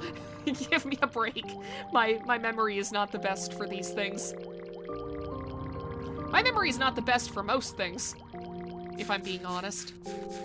What is this? That's not anything. Himalayan Salt Shoal. I keep forgetting that I can just look up the location, like, right above the chat.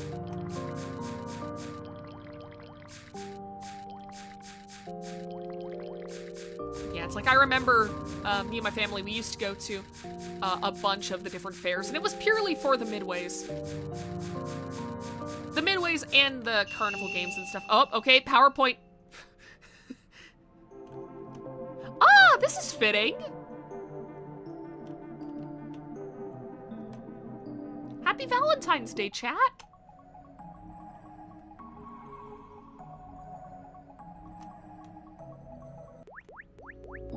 Oh.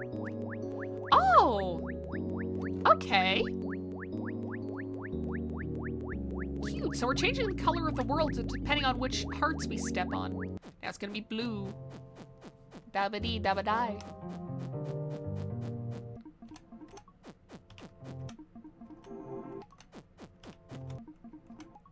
It's time for bisexual lighting.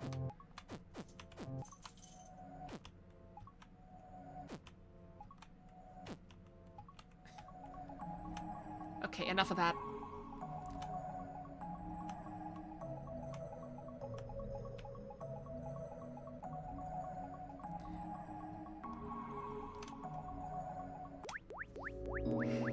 I feel like the invention of social media is a real, like, double-edged sword when it comes to creativity stuff. Like, just getting back to the whole, like, getting better at writing and drawing conversation.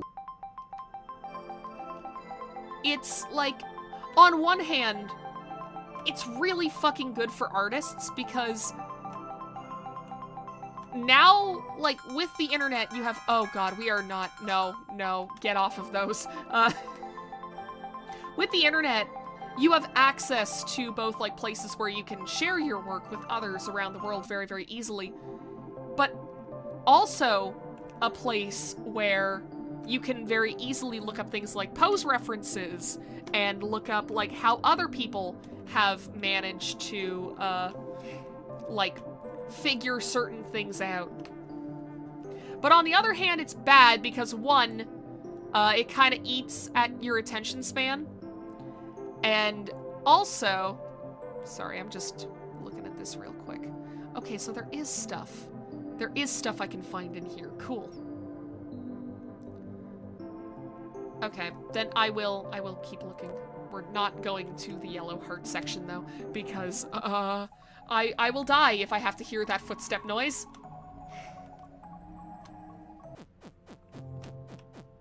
But yeah, it's bad for attention span, but it's also bad for, like, comparing yourself to others, because, you know, you may be somebody who's just started out doing art, like maybe a year or two ago.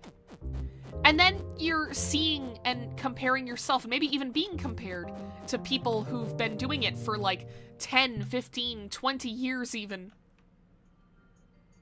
Welcome to the blue shape zone. Fuck, that name was not kidding. Those shapes can blue.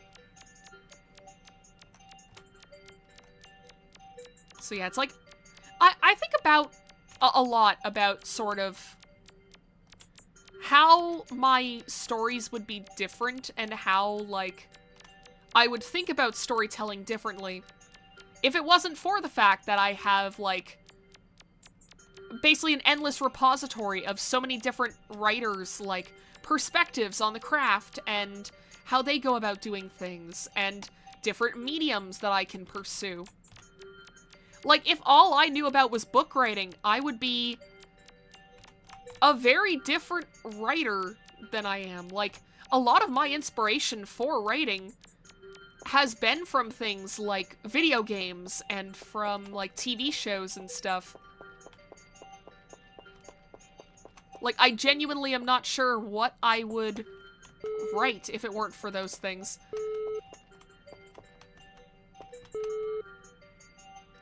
Don't know why there's a printer just ambulating around here, but alright.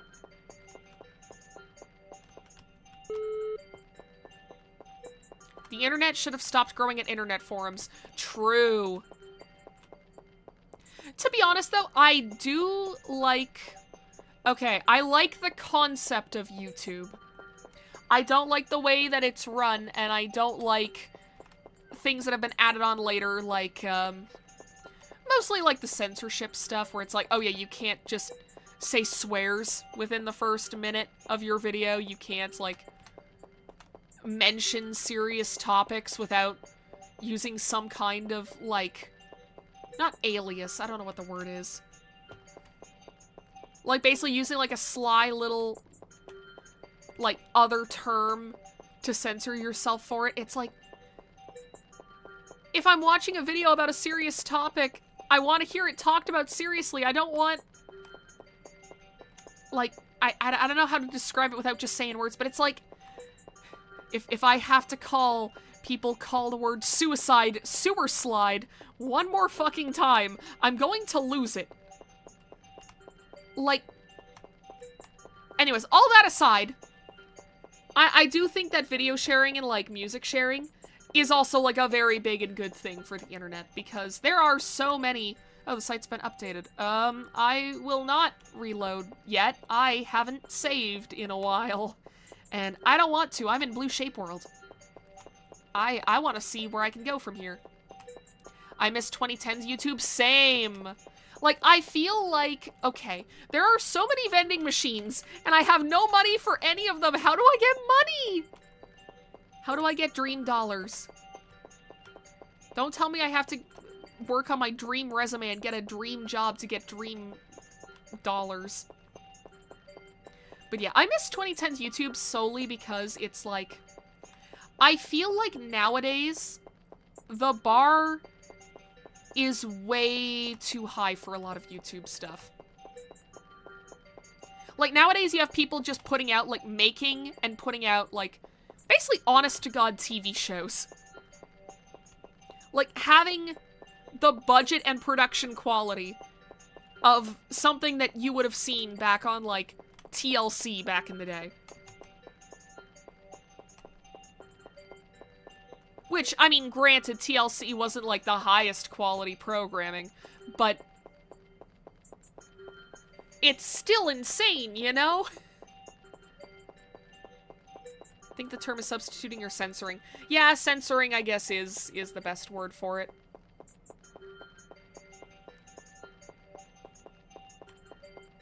But, yeah, it's like, I do feel like something has been lost on YouTube where, like, before...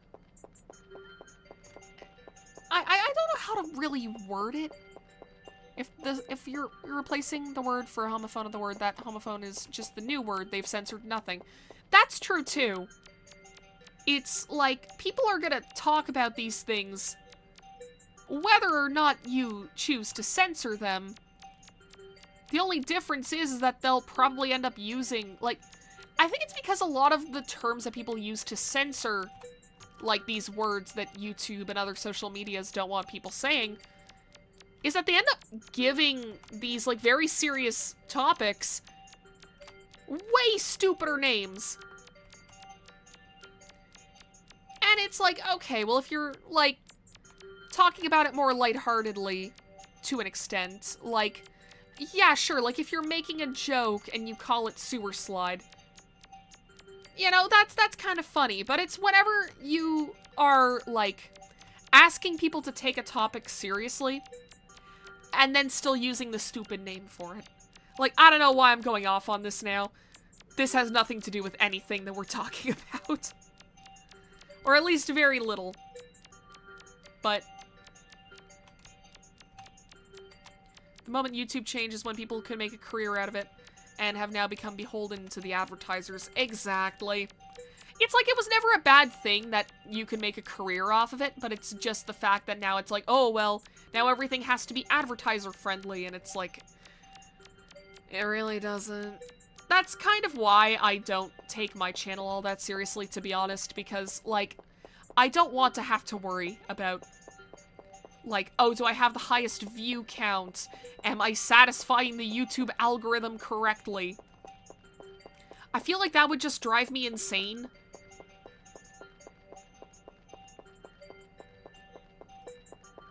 But either way, I digress.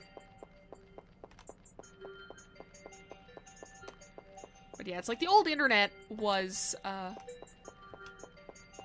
generally, well, okay. A lot of people are like, yeah, the old internet was better. There were bad things about the old internet, too.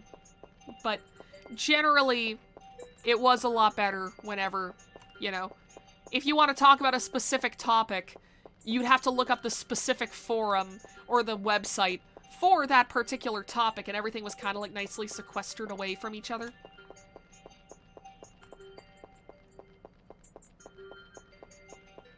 Because it's like, I don't know, man. Like, I feel like this is also why I stay on Tumblr a lot of the time, because Tumblr tags give a similar feel to that. Where it's like, okay, I want to hear people talk about this particular character from Ace Attorney, and I only want to see text posts about it. I can just punch that into Tumblr, and I can see, like, all the discussion about this one very niche character that was in, like, one Ace Attorney game in, like, 2006.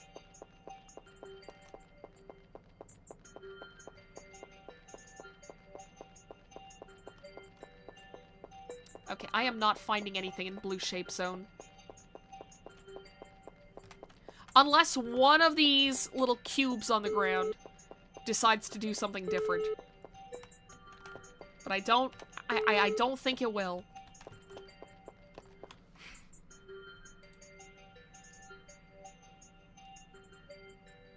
Okay, well, I can go to Bacteria World.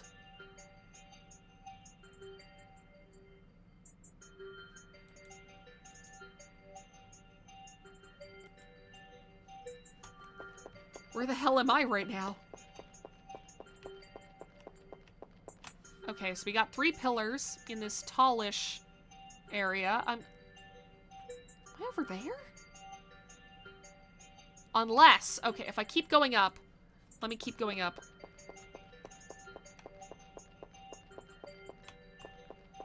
Okay, wait. Okay, we got these 3, and then there's like an open part up here.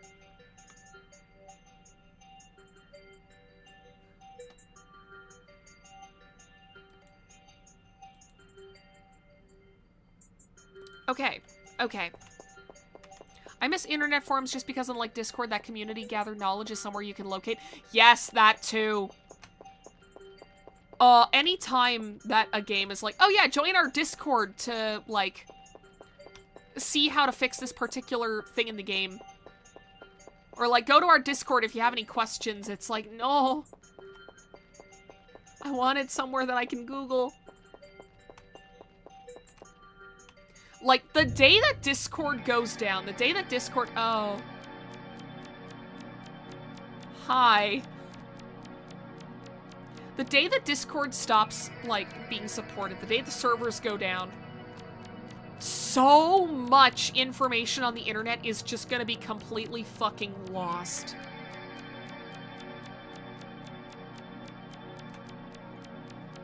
It's kind of funny because I remember back when I was a kid, Miso Soup Dungeon. Okay, sure.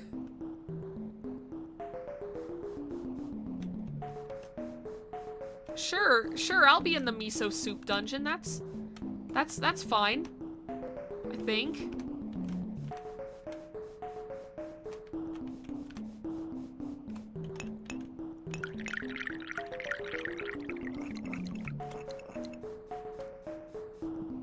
Good soup noises, I guess. Man, I keep losing my train of thought because I keep getting brought to new dimensions.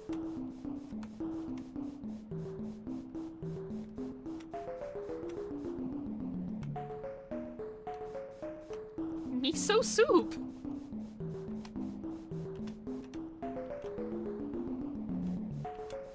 Fuck, I have completely just forgotten my train of thought because I got jump scared by Miso Soup Dungeon, followed by MS Paint Doodles.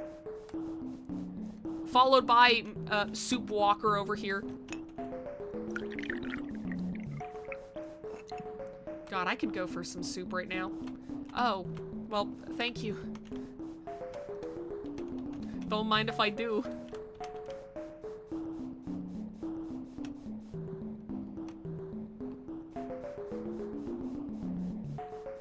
But yeah, okay, no, I remember what I was gonna say. It's like, it's so funny to me because when I was a kid, one thing that was like hammered home was, oh, anything you post on the internet is there forever. Like, you cannot get rid of it after a certain point. And now, a lot of the internet is, like, getting lost because of things like, oh, all of this information is gonna be on, like, private servers. There are these games that it's like, okay, you can just never play them after a certain point because they stopped being supported. Tiny otter that sings soup, soup, soup.gif. What? I'll look that up at a certain point. Why are your eyes looking like piano keys?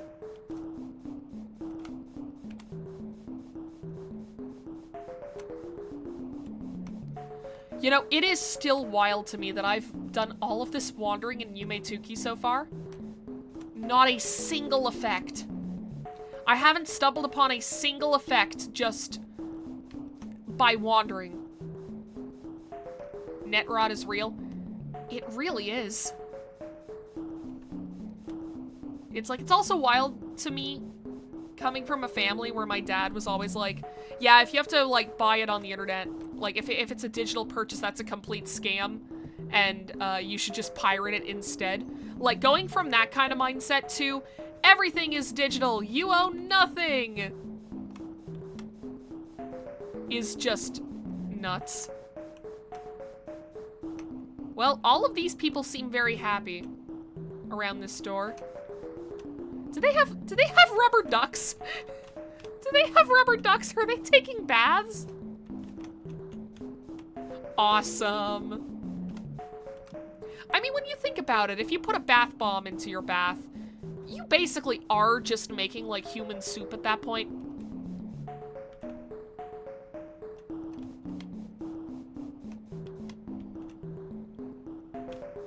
I feel like I figured something out, but I'm not sure what. Like, I feel like I solved a puzzle there. I don't know to what effect. Okay, no. We're gonna go over here.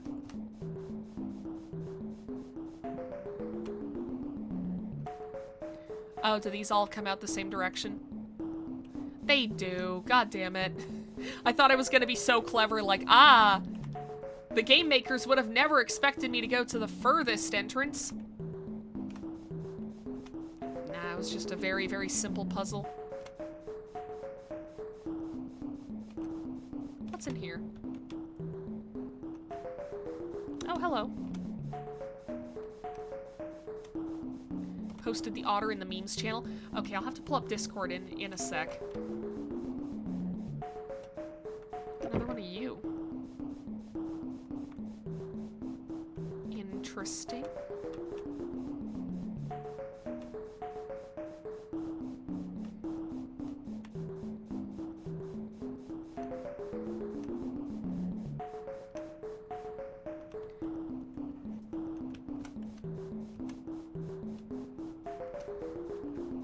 God, whatever my first effect ends up being, it better be this game's equivalent to the flute. I want to hit a button to make a funny noise so bad right now.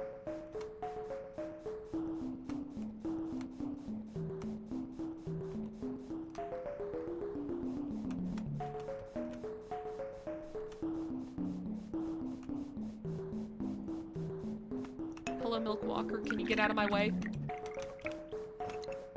There we go.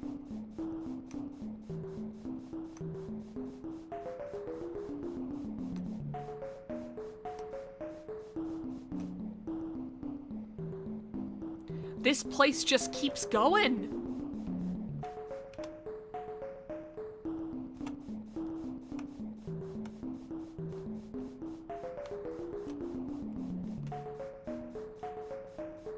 Man, I need to try miso soup. Like, I've never had it before. I haven't had ramen before either. Like, not actual ramen. Oh, we're all the way back at the start. Great. But it's like, yeah, I haven't had that many kinds of, like, soups before. Okay, for a split second, I thought this was gonna be another, like, one-room direction maze. It's not. Thank God. I don't think I could have done another one of those. But yeah, I really should try, like, different kinds of soups, because I've had pho before. Pho is so good.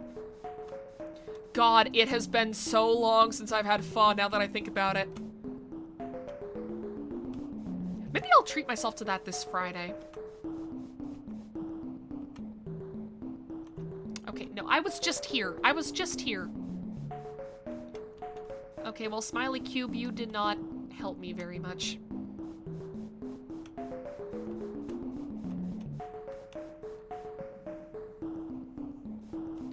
Okay, you know what? Before I go any further, I'm going to look at this otter 100th assassin has sent.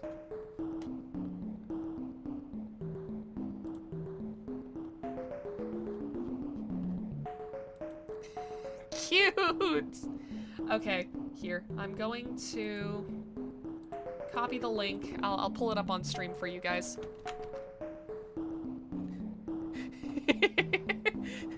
This is us right now. This is us in the miso soup dungeon. Aw, that's gonna be me as soon as the stream ends, because I know that I do have it's not pho and it's not miso, but I do have chicken noodle soup. Huh? Huh? What? Okay. Well, I guess we're here now. You are forbidden from treating yourself to pho without also buying a shrimp spring roll. Here's the thing, I don't like shrimp. Oh!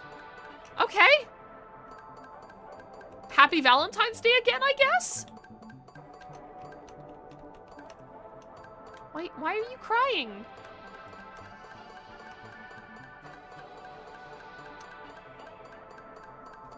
Man, this game really is, like, I think that Yume, above, like, any other game that I've played, gives off the sense of, like, this place being truly infinite. Like, it's very hard to have a game that isn't, like, procedurally generated a la Minecraft to give you that feeling, but Good God. Like, I don't even know how many worlds I've been through already. How many PowerPoint slide press fucking animations I've seen. Cool eyes.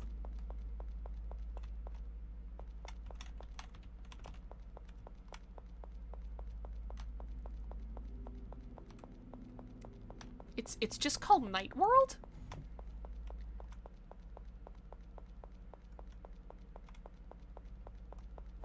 Huh? What are you?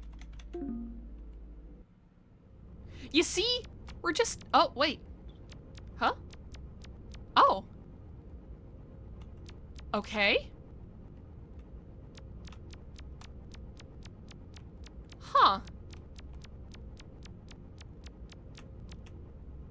Interesting. Okay. So did that unlock this world?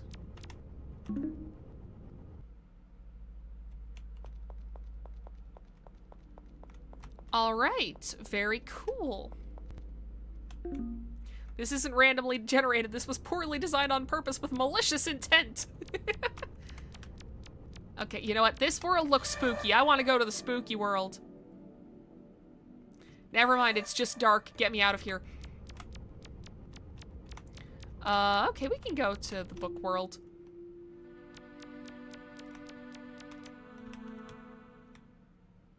Window. He taps at the window. Has it already been an hour? And yet he does not quit. The window reveals no change. He taps at the window. Has it already been a week? And yet he does not quit. The window reveals no change.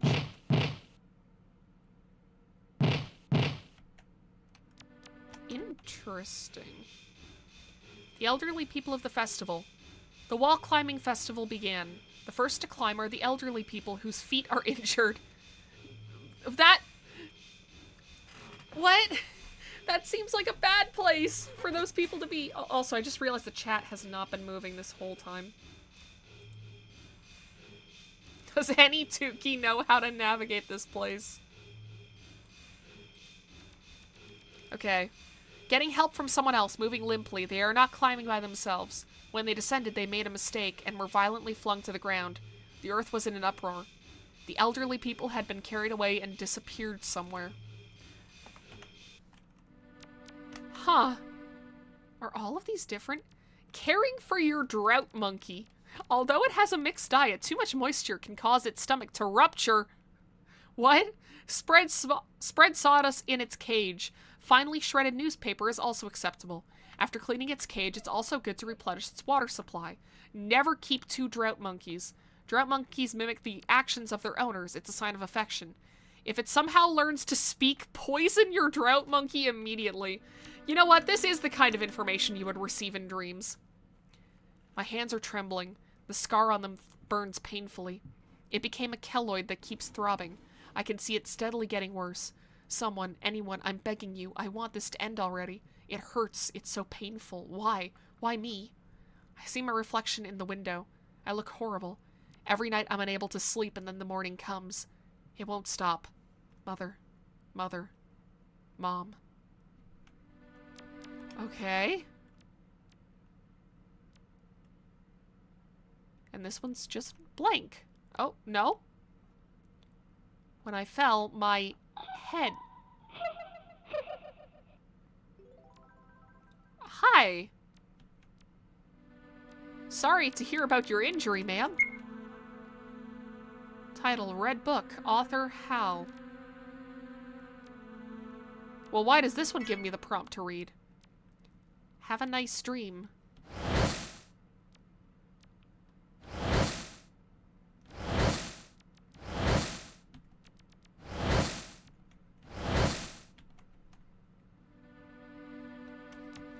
Okay. Ambiguity 3, author 826. Trash can. In any case, I need a trash can. I need a place for discarding. There is something to be thrown away.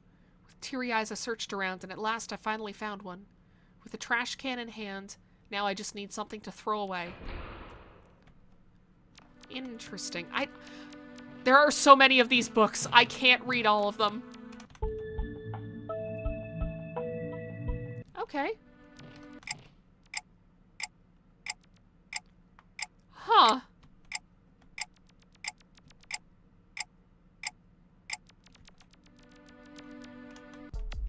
Alright. Observing head. I don't know if I want to. In this land, when nighttime falls, the doll's head flies around. Huh. How to play a game by yourself. In case of deviation, you must not lose your head. Continue to play the game. Not everyone can be loved by someone. Damn. Yeah, this really is the kind of stuff that you would see in, like, a dream that you had, where it's like, within the dream, this all makes perfect sense, and, like, feels very, very deep and meaningful, and then you wake up and you're like, that means nothing. That means nothing. Cool colors, bro. Oh. Okay.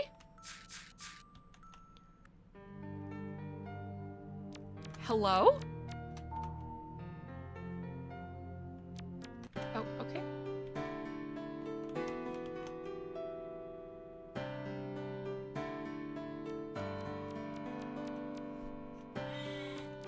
Very pretty. I can't move.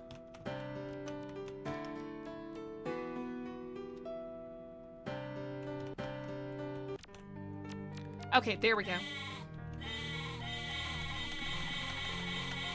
I had to have at least once. At least once I had to have something that I could hit a button and make a funny noise.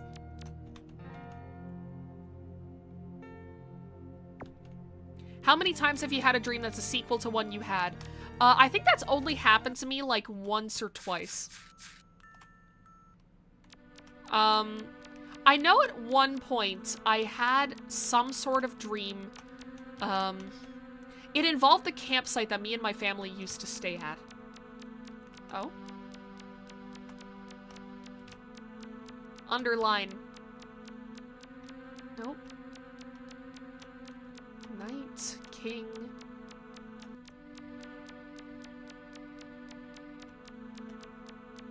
Self. I don't even remember what the dream really entailed, other than it was like, my childhood dog came back to life and there were monsters, and my dog was like helping me defeat the monsters or something. You can buy the sheep. 10 out of 10. Yeah. I'm surprised that didn't give me some kind of effect, to be honest. I'm wondering now if there are as many effects in this as there are in Yume Nikki, but there's just, like, 10 times the amount of dream worlds. So our chances of finding one have just drastically gone down. Let me see.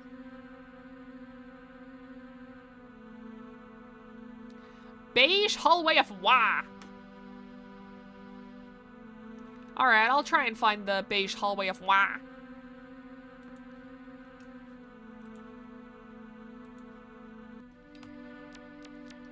Dang, Earthbound dog dreams. Is that a part of Earthbound? I need to play the original, like, Mother series. Because those games have been an inspiration for so many different game developers. And, oh, is this what I need to go to the Beige Hall of Wa? Beige Hallway of Wa.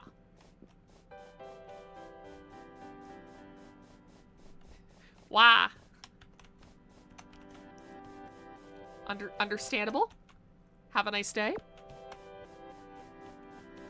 But yeah, those Earthbound and, like, Mother has inspired so many different games that I enjoy that I really just need to play the originals at some point. They were not kidding. This Beige Hallway can be only for Wa.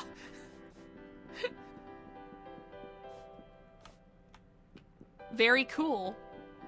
In the Mother series, your best friend dog will be there for you in some way or another. Very vague. I like it. We, woo, we, whoa, wah, we, woo, we, whoa, wah.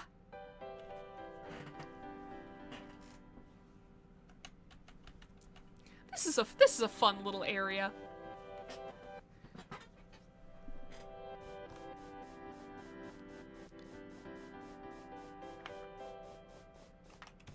Okay, yeah, there's really nothing else here, huh?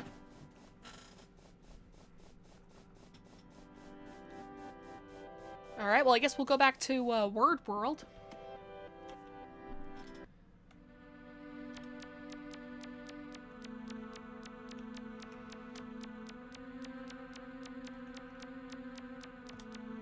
I wonder if I brought some kind of effect here that made it rain, and then used it next to this word if anything would happen.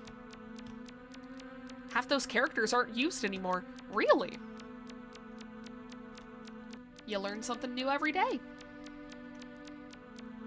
I really do need to, like, learn Japanese at some point, because first off, it would make it way easier when I look online for Lolita dresses. But also just because, like, someday it would be very nice for me to go to Japan. And if and when I do, I would like to know enough of the language at least to be able to navigate pretty well. I can't read that, you see? I was just talking about the fact that I cannot read Japanese, so I'll just put that book back. The blood won't stop. I stopped it with a tissue and threw it away. It still won't stop. I stopped it with a handkerchief and threw it away. It still won't stop. I stopped it with a hand and threw it away. Interesting. Oh. I can't read that. I don't know what that says. I like the little animation for it. Funny enough, I learned Japanese because I got tired of waiting for the English translation of Mother 3. Hell yeah. I mean, I feel like to learn a new language, you do need some kind of, like, good motivation. It can't just be, like, a sense of obligation, because I had that with French back in school. I don't remember shit about French. I remember as much as I just got distracted by the message from someone in the lemonade pool just saying, "Piss world." But yeah, it's like, I feel like in order to learn a language, you do need to have something that makes you, like, genuinely enjoy learning the language. Something to look forward to doing, like, once you know it. Harm myself, or annoy, or reason with, or be patient, or cry, or shout. What should I do?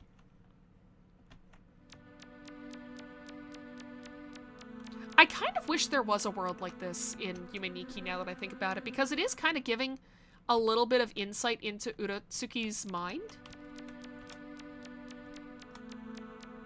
Like the mentions of blood, the mention of, like, hurting herself. The general vibe. I can't read that. I don't know what that says.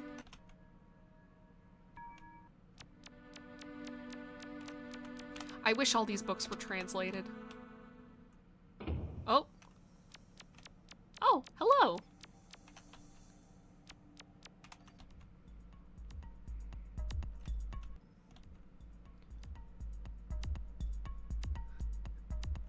Is this a hint of something to do later in the game? Like, you need to combine this, like, ghost effect with the rainbows to make a little bridge and make this guy lose his mind?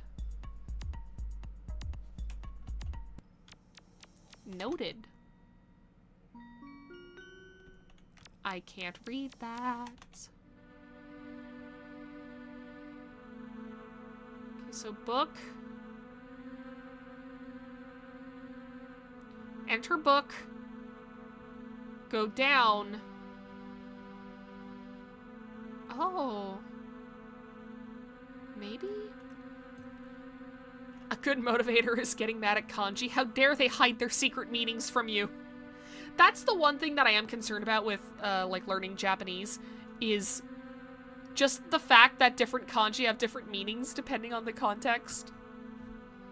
Or just the fact that, like, it is so context heavy. Like, I feel like one of the things that I worry about whenever I'm, like, picking up any new language is, am I going to be rude on accident? Because I just don't know any better.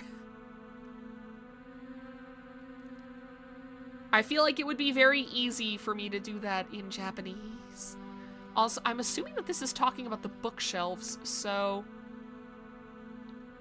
I should go into the book world, and then we go down to, like, 4th bookshelf down, first one on the right-hand side. Okay, I'm assuming that's what that means. I'm gonna see.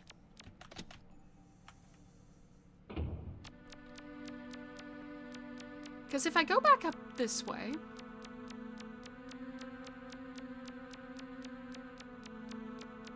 Like art, being bad at something is the first step to being kind of good at it. True.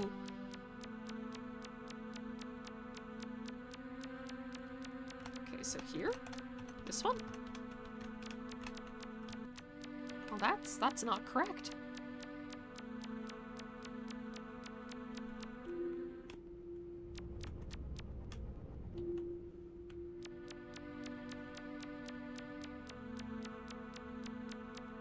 See, I thought that it was talking about, like, these bookshelves here. More than anything, it will help you learn enough to understand how to look up kanji and read it on the fly. That's fair.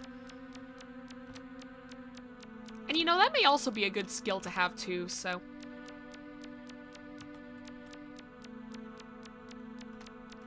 Is it you?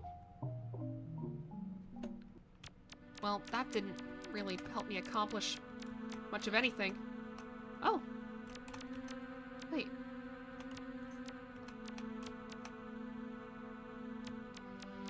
Wait, there is a gap over here.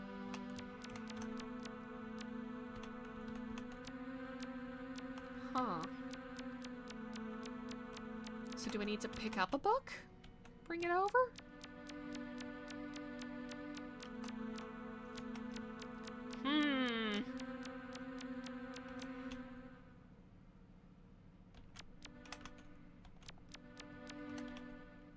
Yeah, a lot of these just are not translated.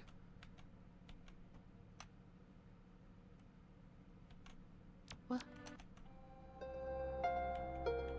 Okay, I think all of these, like, bottom area ones are untranslated. Okay, let me see if there's anything else in the library room over here before I move on.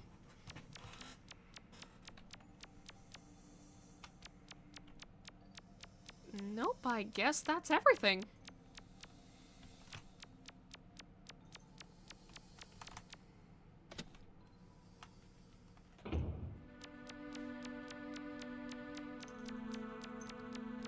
Alright then. You know what? I'm gonna go back to the Nexus. I'm gonna pick one more place to explore. And then we'll wrap it up for the night because, I've still got a couple things to do before I head to bed. Let's see. This little happy orb thing looks like it might be... oh, I'm sorry.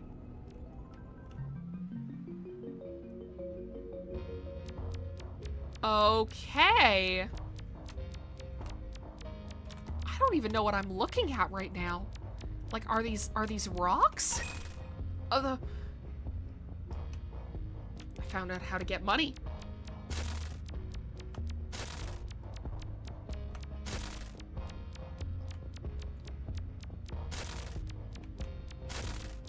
How much money is that? How much do I have?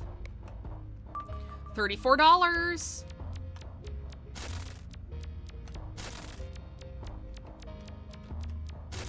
Okay, also, we're... There. We get rid of that.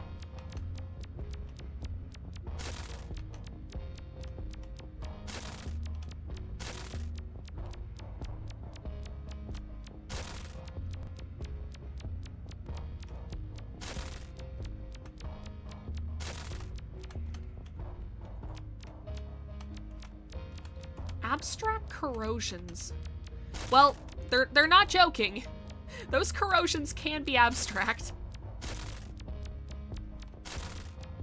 I wonder, actually, if I should maybe try to go back to a different world with, like, a vending machine, just to see if I can do something with the money now that I have it. Now that I think about it, I never ended up doing anything with the money that I got in Yume Nikki the last time either.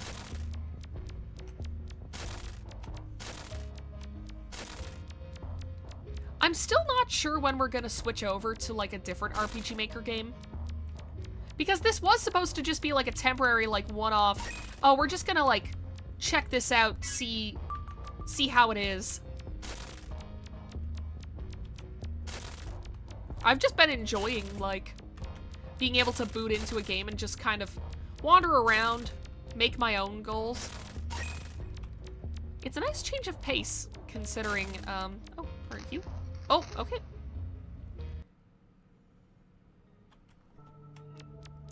Alright, we're still in abstract corrosions.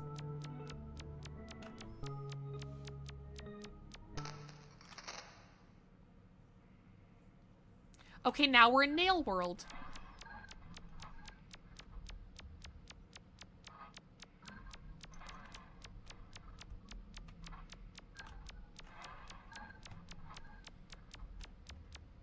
I feel like making a Yume Nikki fan game would be a really interesting way to kind of, like, learn RPG Maker. Because, I mean, let's be honest, you're not really getting into a lot of, like, the more complex parts of, oh, red nail passage, cool. But, like, you don't really have to worry about doing anything too complex with the programming. A lot of the stuff that you would need are just basic events, like, warps. Like, you don't really have to program in very much NPC behavior. You don't have to worry about dialogue. You don't have to worry about any kind of combat system. Like, if you just want to learn how to use RPG Maker and, like, throw something together for the first time, I feel like a Yume Nikki fan game is kind of the way to do it. Oh yeah, coding is a lot of work. I've tried my hand at programming a few different times. There's a reason I never went with it as a career. Actually, that reminds me, window room. Oh. Oh, well, this is very peaceful. Oh, okay. I went outside. Hourglass Desert. I just clicked this. I just clicked this.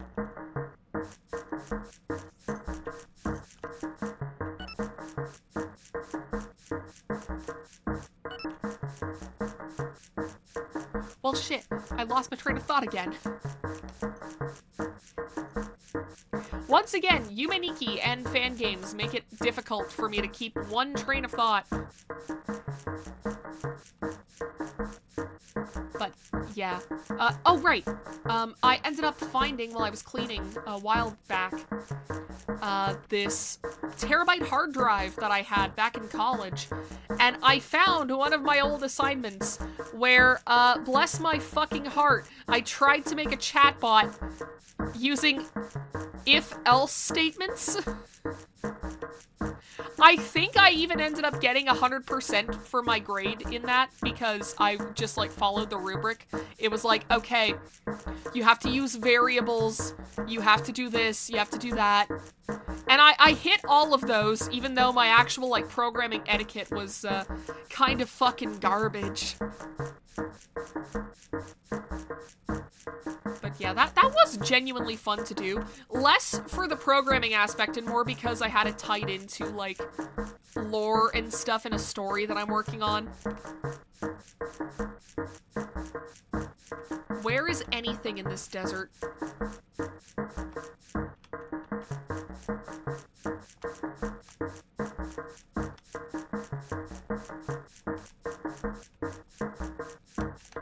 I keep thinking one of these weird dogs is gonna, like, teleport me somewhere, but they don't do anything. Oh, Anubis! Hello? Well, I can't interact with him. I guess I'll just leave you to your business, sir.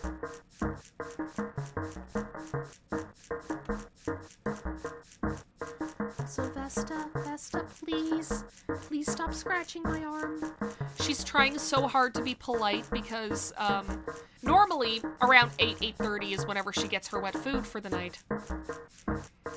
And, Vesta, whenever she needs something from me, she'll just put her paw on my arm very, very gently, very nicely, very delicately. The issue is I haven't trimmed her nails in a bit, so her claws are like poking out from her paws just a bit, and they're very, very, very fucking sharp at the moment. So it's like she's not meaning to hurt me, but she is. Ma'am, you forget that you have needles for hands so often. There are so many benches in this game. One of my coding projects was to make a tic-tac-toe game. I did it by coding if-else statements for every possible board state in the game. God, that's the kind of shit that I would have done. I can't even judge you on that. It was not a very good coding class. Mine really wasn't either. It was actually like a thing that was like, it was a college class. But the guy running it was like blatantly just pulling his lessons off of Google. Oh shit, there is something here. Cool. Oh, I see maze in the name for this, and I don't know if I like that. But yeah, so the guy was just like blatantly pulling like all of his lessons off of Google. Like not even like the information for his lessons, because that would be understandable. No, this guy was straight up taking the PowerPoints that he was showing us from a different coding teacher that he found on Google. And also, one of the first things that he did after our very first assignment was give a bunch of people zeros for quote-unquote plagiarism because their code looked the same as other people's. Mind you, this assignment was to basically make a program that orders a set of numbers from lowest to highest. Like, this wasn't even a, oh, make something that, you know, like follows these parameters. No, it was, hey, make a program that orders these specific numbers from least to greatest. And then when a bunch of people did it the same way, he was like, nope, you guys are plagiarists. You all get zeros. Our professor never taught the class, but had high expectations from us. So he would create huge projects and then not teach anything from those projects. Great! It's like, yeah, why would you want him to teach you how to do things? You know, the thing that you're paying college tuition to attain?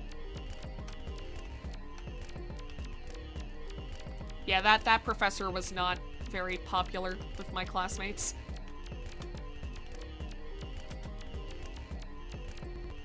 I think I was like one of the few who like did not get told like, oh, you're a dirty fucking plagiarist. And I think that's only because I have an addiction to like making stupid jokes that only I find funny in some of my projects. Like, hiding them in little places where I don't think anybody will find them.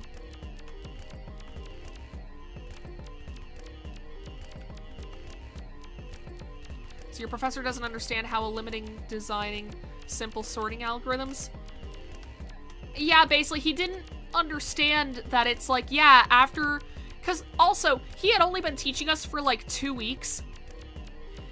He didn't seem to understand that, yeah, if you only teach people like a certain amount of things in Python and then tell them, okay, make something with this, they're just gonna use the tools that you have shown them. And a lot of them are probably gonna use them in similar ways. Oh, we got out of the pyramid.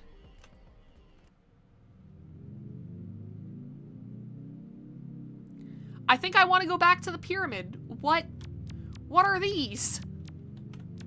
I don't like that. They look infected.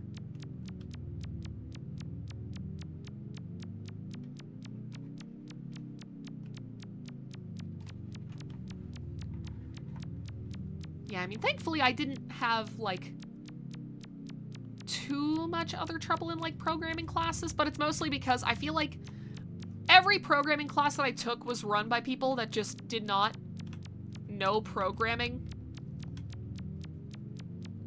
So as someone who also doesn't know shit about programming, I just kind of matched, like, whatever it is they wanted of me in my assignments. Yeah, it's like, I would like to learn how to, like, properly code, but it's just... my brain, unfortunately, is not designed for such things.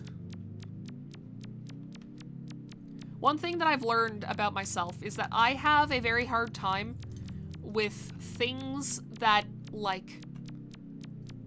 I guess don't have, like, a physical, practical use. Like, if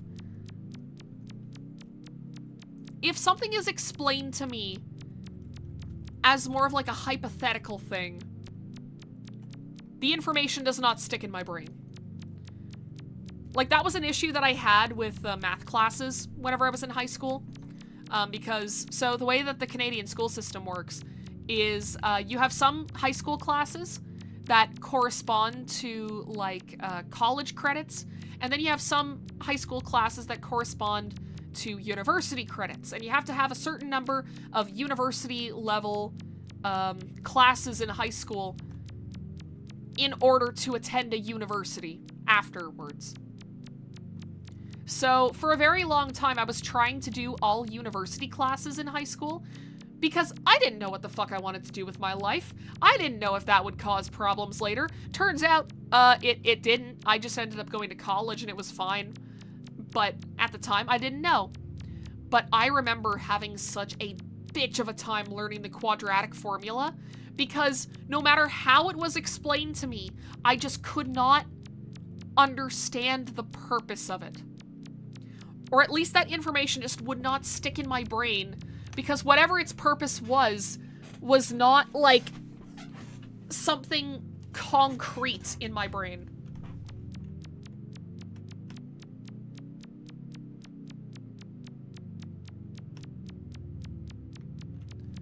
I feel like a lot of programming stuff is the same way for me, where it's like, I forget. There was something, I think it was libraries, where it's like, I could not understand it in Python whatsoever. Like, I would do so much Googling. I would look it up. I would ask the professor about it. I would ask my classmates about it.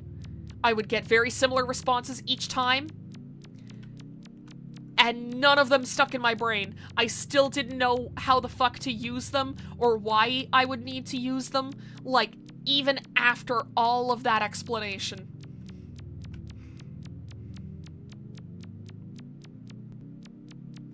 My college was so scummy that they wouldn't let me graduate because I was missing one math credit. This was because I took a class outside of campus over summer, and they only counted 4 of my 5 credits. Damn! That fucking sucks.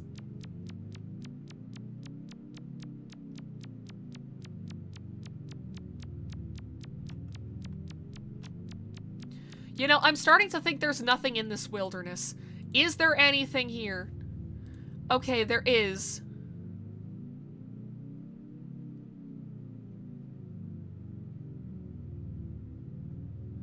Oh. Okay.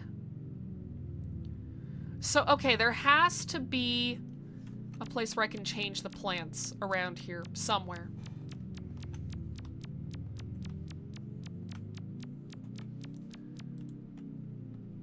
Oh, I don't need this one anymore. You know, the way I have this set up is pretty good for you guys because whenever I'm looking at the maps, you guys also get to see what I'm looking at. Okay, let's try to get to Alien Wasteland. But first I gotta change the plants. I wish there was a way I could zoom out.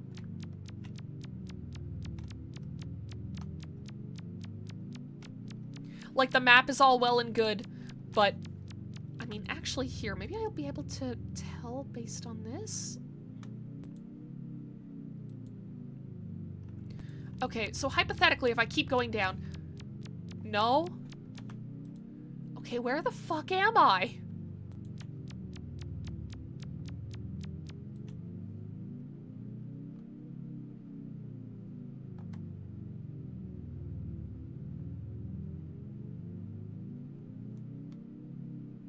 Heh.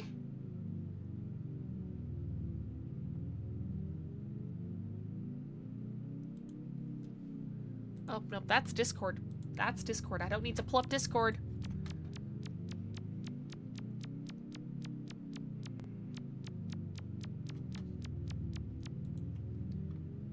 Okay.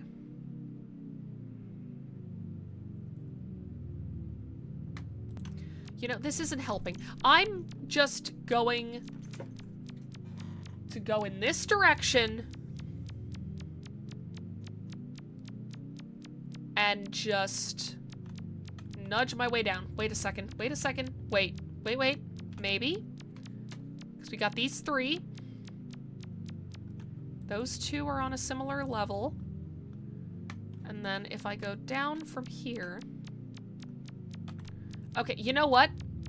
I'm going to just find the portal back to the desert maze.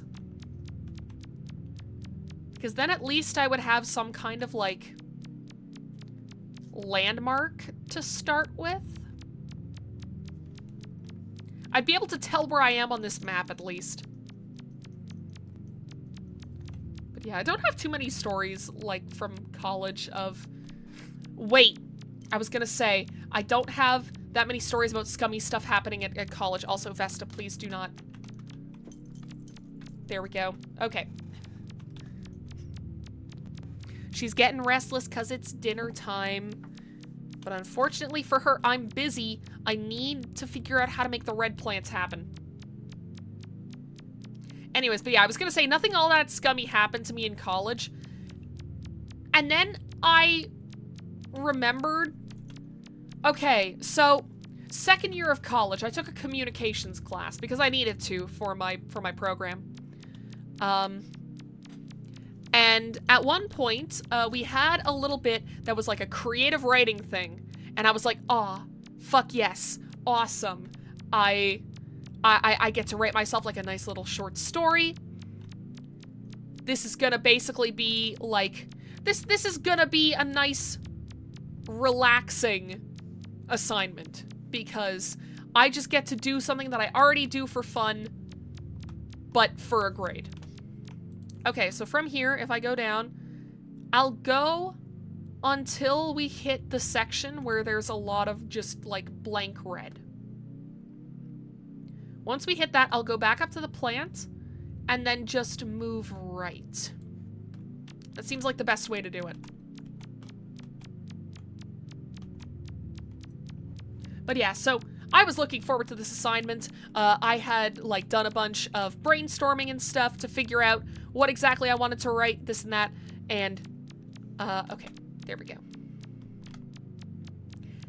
And then, 1 week before the assignment was due, the teacher tells the class, oh, by the way, there's, like, a word count limit.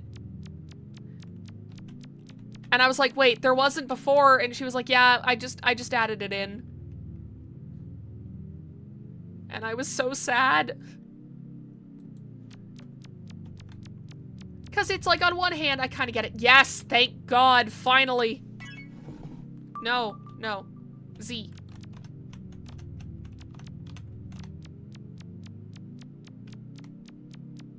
There we go.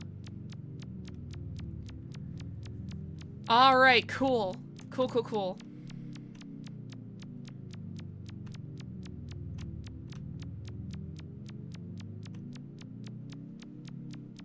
So yeah, I had to basically rewrite my thing because it ended up being, like, even when I trimmed it down a lot, it was still, like, I think 500 words over the word limit. and I could not get it any shorter, so I'm like, ah, god damn it. I had to, like, completely butcher the thing that I wrote to get it to fit, and it's like, oh, so now there's, like, no build up to this thing that happens at the end. Because I think that originally originally it had, like, a page count of, I want to say 9 or 10, and then learned, oh yeah, you gotta make this so it fits in under 4 pages. Oh, we're in Head Wasteland.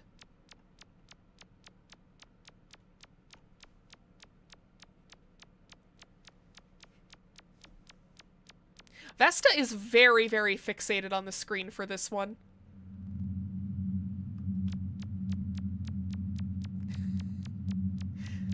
I don't know why she's so fascinated by this right now. I've been playing this for the last, like, 2 hours, and she has not cared.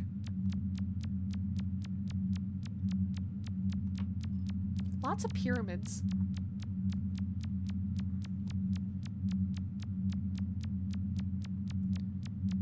Oh.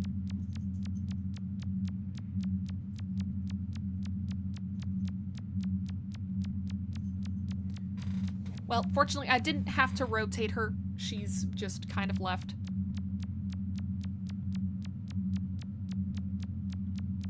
Oh. I see.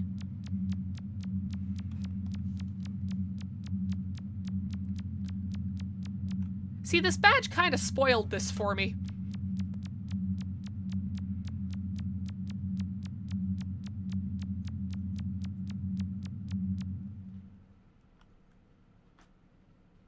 Alright, Red City.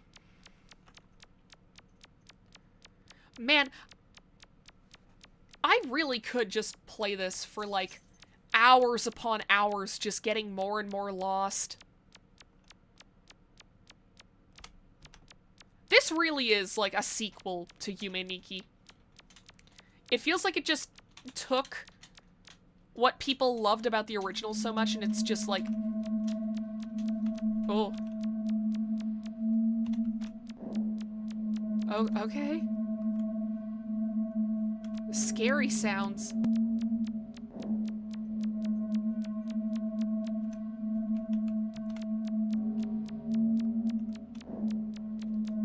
But yeah, it's like they took the thing people loved about the original, which is just being able to wander around. Oh, shit.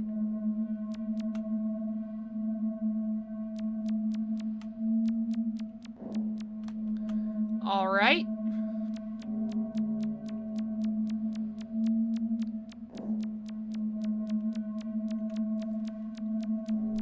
Man, this game does not want me yapping. Buildings with no roof are scary. Yeah, because, like, what's the point in that case? What are you? Oh, now I'm in the intestines maze. I see.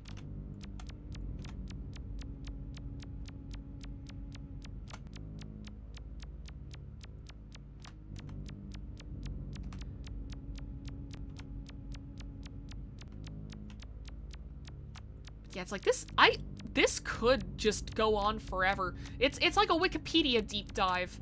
Like, what's that game that you play sometimes where it's like you try to get from one topic to another on Wikipedia in the least amount of jumps? Oh.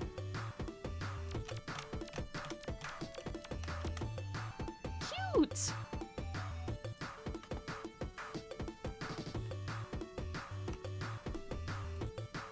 This song has the vibes of, like, a DS shovelware game that I would have gotten for, like, 15 bucks back in 2008.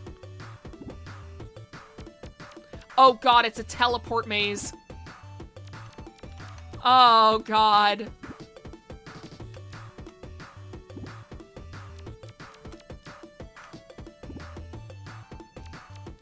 Valentine mail, awesome! You know, Yume Nikki Online saw that Valentine's Day is in, like, 6 days and went, hey, we've got some worlds for you.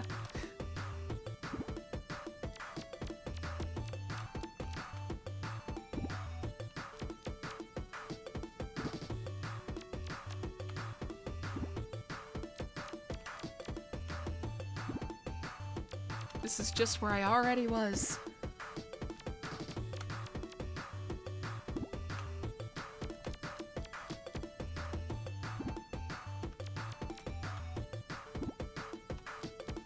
Oh, God.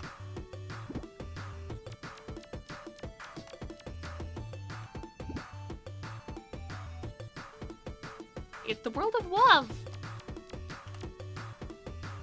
I don't know if I like it very much. Oh, never mind. I like it very much. It took me to space. It took me to chimney pillars. This is quite the vibe shift.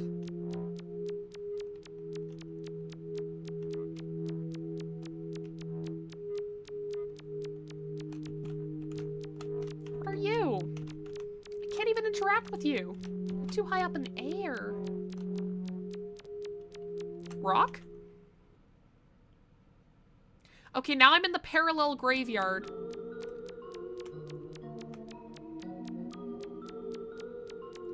This game also does do a very good job of, like, capturing those dreams where it's not really, like, just a straight-up nightmare or a straight-up, like, good dream. It's just, shit just kind of happens to you.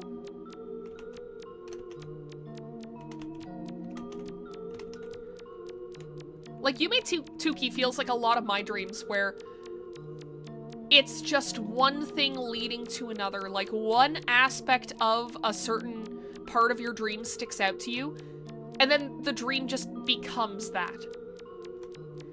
Like, I know I had a dream, I think it was just last week, actually, where, it was basically just like one of those dreams where you're just at work, like you're just having a normal day, but then, oh, I'm in the Withering Plains now. Cool. I don't know what that means for me. Still no effects as well. Like, that's kind of mind-blowing to me. I thought that I would have definitely found something by now.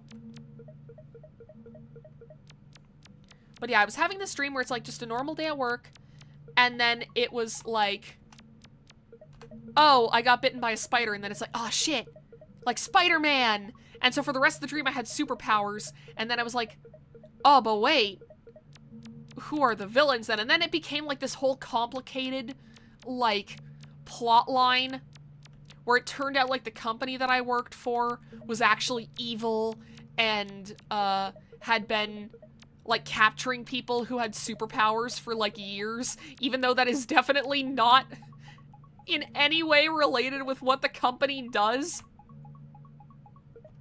Ever had a fall dream where you wake up after you land? See, I've never actually fallen out of bed in my sleep. As far as I know, I just... What the hell even are you? Is that a bunny? Is that a bunny? I need to see you. I need to see you front facing.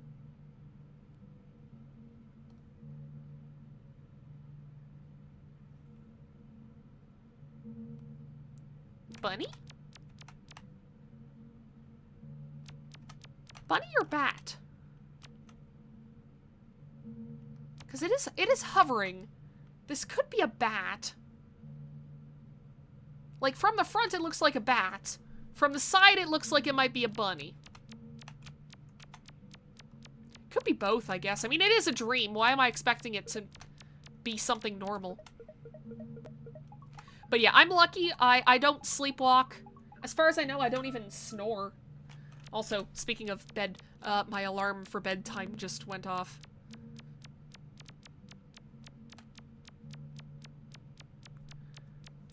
But I want to see if I can get anywhere in here. Okay, I'm gonna wander for another, like, 3 minutes, and if I don't find a warp to anywhere, I'm just gonna have to quit. Never mind. Okay. I say that, and then immediately find a new warp. We're back in the Upside Down Forest. God damn it.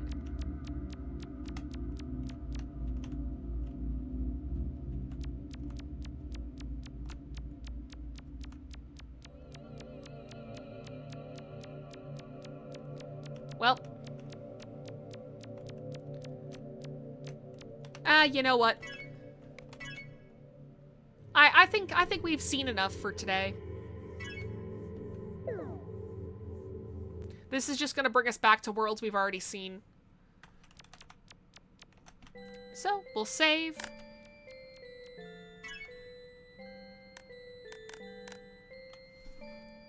Cool.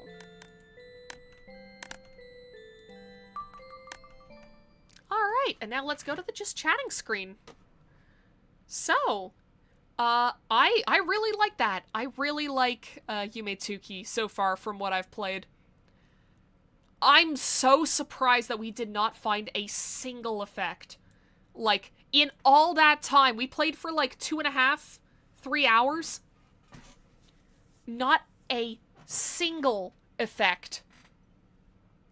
Like I said before, I think it must be that they kept the same amount of effects from the original Yume, but with how many different worlds there are, and with how many different worlds, like, how many different areas there are within each world, and how big they all tend to be.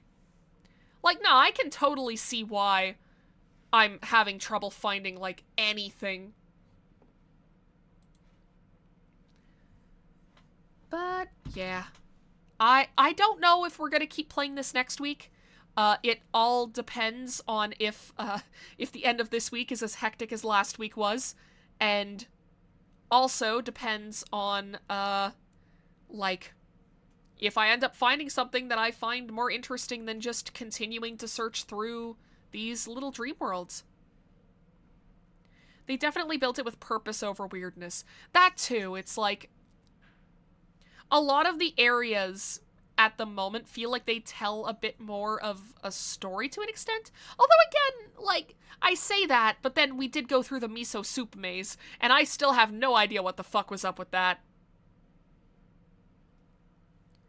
But then again, I guess that is just kind of what dreams are like sometimes, you know? Like, I definitely don't always have dreams that make sense. Like, fuck, one nightmare that I had, I think it must have been a year ago, maybe 2? I had this dream where I was invited to go and play games with, like, play board games with one of my friends. And it was at this building where the inside, so I used to do this, like, scouts program in my area. And whenever we would do arts and crafts stuff, we would go to, like, the basement of this local church. And the inside of this building where we were playing board games just looked like that church basement.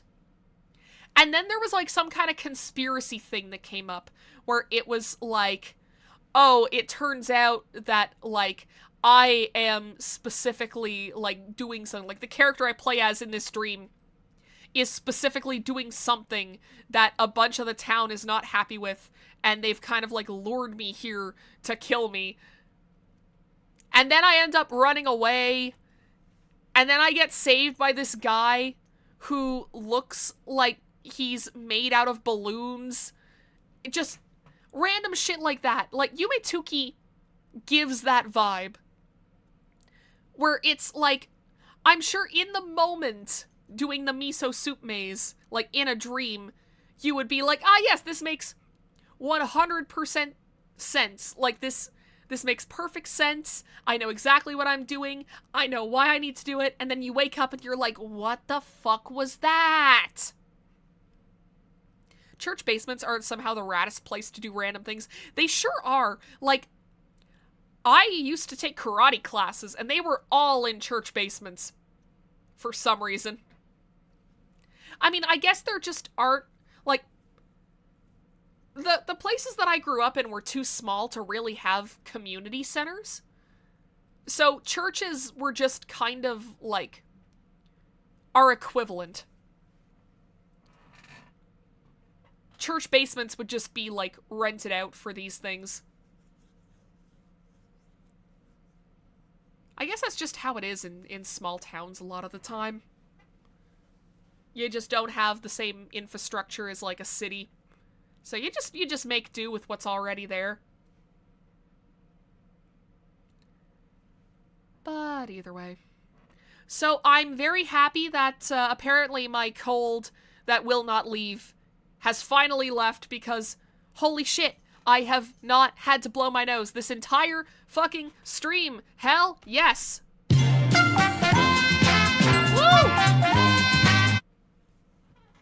You love to see it. I do wish that I was not so sleepy today. I haven't been sleeping well the last few nights. I think the last time I slept well was like Tuesday night last week. I slept pretty good last night too. It's just that I woke up in the middle of the night and could not fall back to sleep to save my fucking life. I ended up taking a little nap this afternoon, and even then I'm like, I probably fucked myself up for tonight too. But I guess we'll cross that bridge when we get to it. I've got melatonin and magnesium too, so like, if I just stop being stubborn and actually take something to help me sleep, I will probably actually fucking sleep. God, I hope so anyways, because I have a lot of driving to do tomorrow. I've actually got more extra stops tomorrow than I have for a while, so gonna be a little bit of a busier day. But I've had the whole weekend to rest after last week's nonsense with the landlords.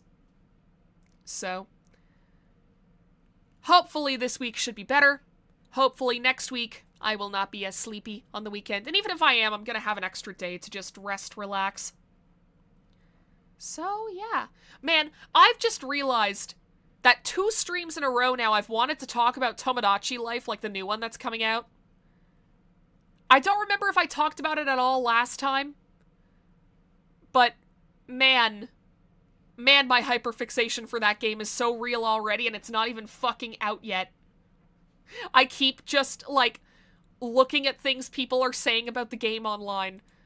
Anytime that I need something to just fill in, like, 5 minutes, 10 minutes, that's what I do. On my fucking breaks at work, I've been looking up things people are saying about the new Tomodachi Life. I've been looking up information on the new Tomodachi Life. I've been watching reacts to the fucking Tomodachi Life Direct made by people that I've never heard of before and do not care about.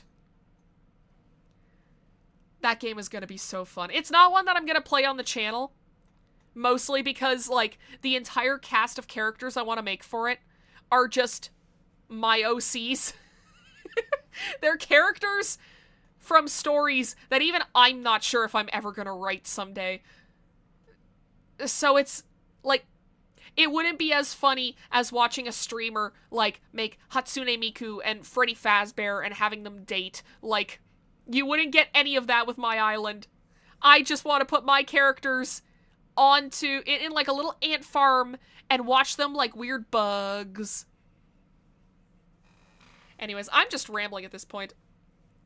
Tomodachi Life Princess face reveal reactions are back on the menu. Not if Nintendo has anything to say about it, because they were like, no, you are not allowed to record anything in the game. I mean, people with capture cards and stuff are gonna be able to circumvent that, like, so fucking quick. Watch. Here's my prediction for how, like, the next year or two is gonna go for Nintendo. Because they're gonna put these restrictions on the new Tomodachi Life game, right? And then it's gonna come out at the end, like, in the middle of April. And people with capture cards are just gonna be recording their stuff anyways. So then Nintendo is gonna get a wild hair up their ass that they need to do something about people being able to, like, screen record the game, and are gonna go after, like, capture card companies. Just watch. This is the next stupidity that's gonna happen with the games industry. It's gonna happen.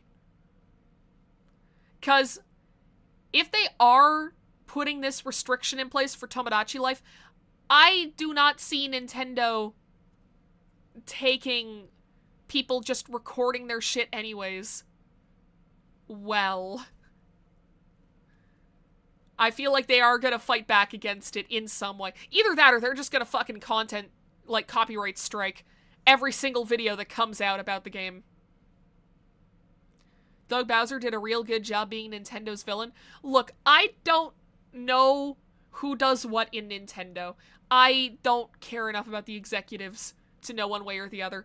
All I know is Nintendo has a long and storied track record of just absolutely hating shit that people do with their games that is not 100% what they intended.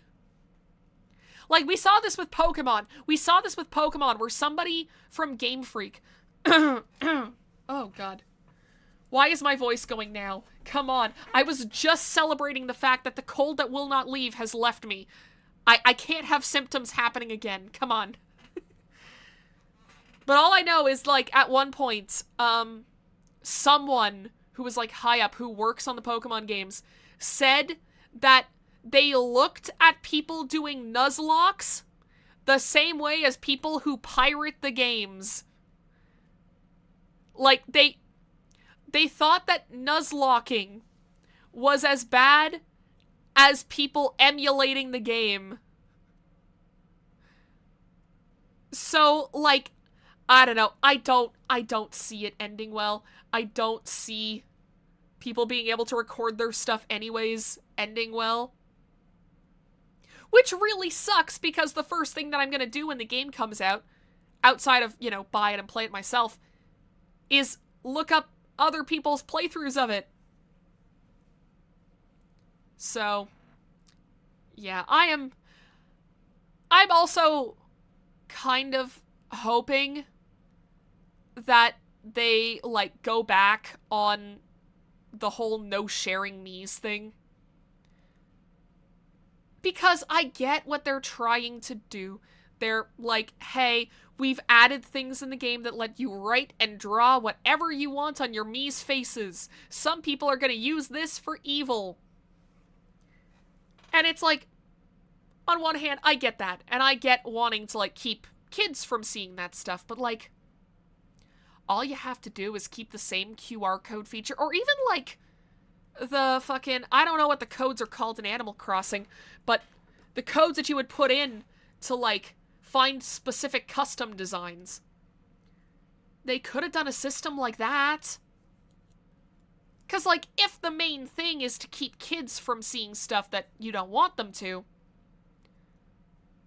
I mean, if it's all based on, like, these long-ass codes that you have to input, and you have to go to, like, an external website to find it, like, a lot of kids are not going to jump through all those hoops. And plus, I feel like as a kid, I would have also just been like, why would I download this when I could just try and make something myself? I mean, I guess if you're doing, like, a really complex non-human me, that doesn't really work, but remember that there are dinosaurs that are holding everything back. Exactly. It's like, fuck.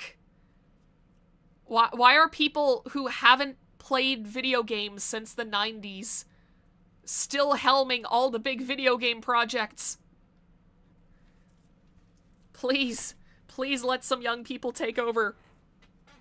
And stop fucking patenting your game mechanics. Let other people use those. It'd be like authors copywriting specific phrases in their stories and saying, "Nuh-uh, no one else can do this." Or no one else can use this concept. It's stupid. It's backwards. All you're doing is making it so you've added something to the gaming industry and then said, no, I don't want this to help along the evolution of video games. Anyways, I've gotten off on a huge fucking tangent right at the end. I feel like I've done nothing but aimless ramble this entire stream. Sorry about that. It's just one of those days, I guess. But either way, I should probably get into the end of stream stuff because I was supposed to be heading off to bed 15 minutes ago. Okay, so if you're new around here and you like what you saw, hit the subscribe button and hit the notification bell. You'll be notified whenever I go live next. Also, follow me over on Blue Sky, not on Twitter. I'm not on Twitter anymore. My Blue Sky handle is the same as my Twitter handle, though. And there you can see life posts from me. I keep meaning to make those, and then I forget, because I always think of posts to make when I'm at work, and I think, oh, I'll wait for my next break, and then I can post it. And I never remember. I never remember. But I also repost whenever my VTuber buddies go live. If I'm going live on somebody else's channel, I'll post it on there. So I highly recommend following the Blue Sky. But outside of that, I think that is everything for this week. So have a good night, everybody. Be safe out there. And I will see you all next time. Bye!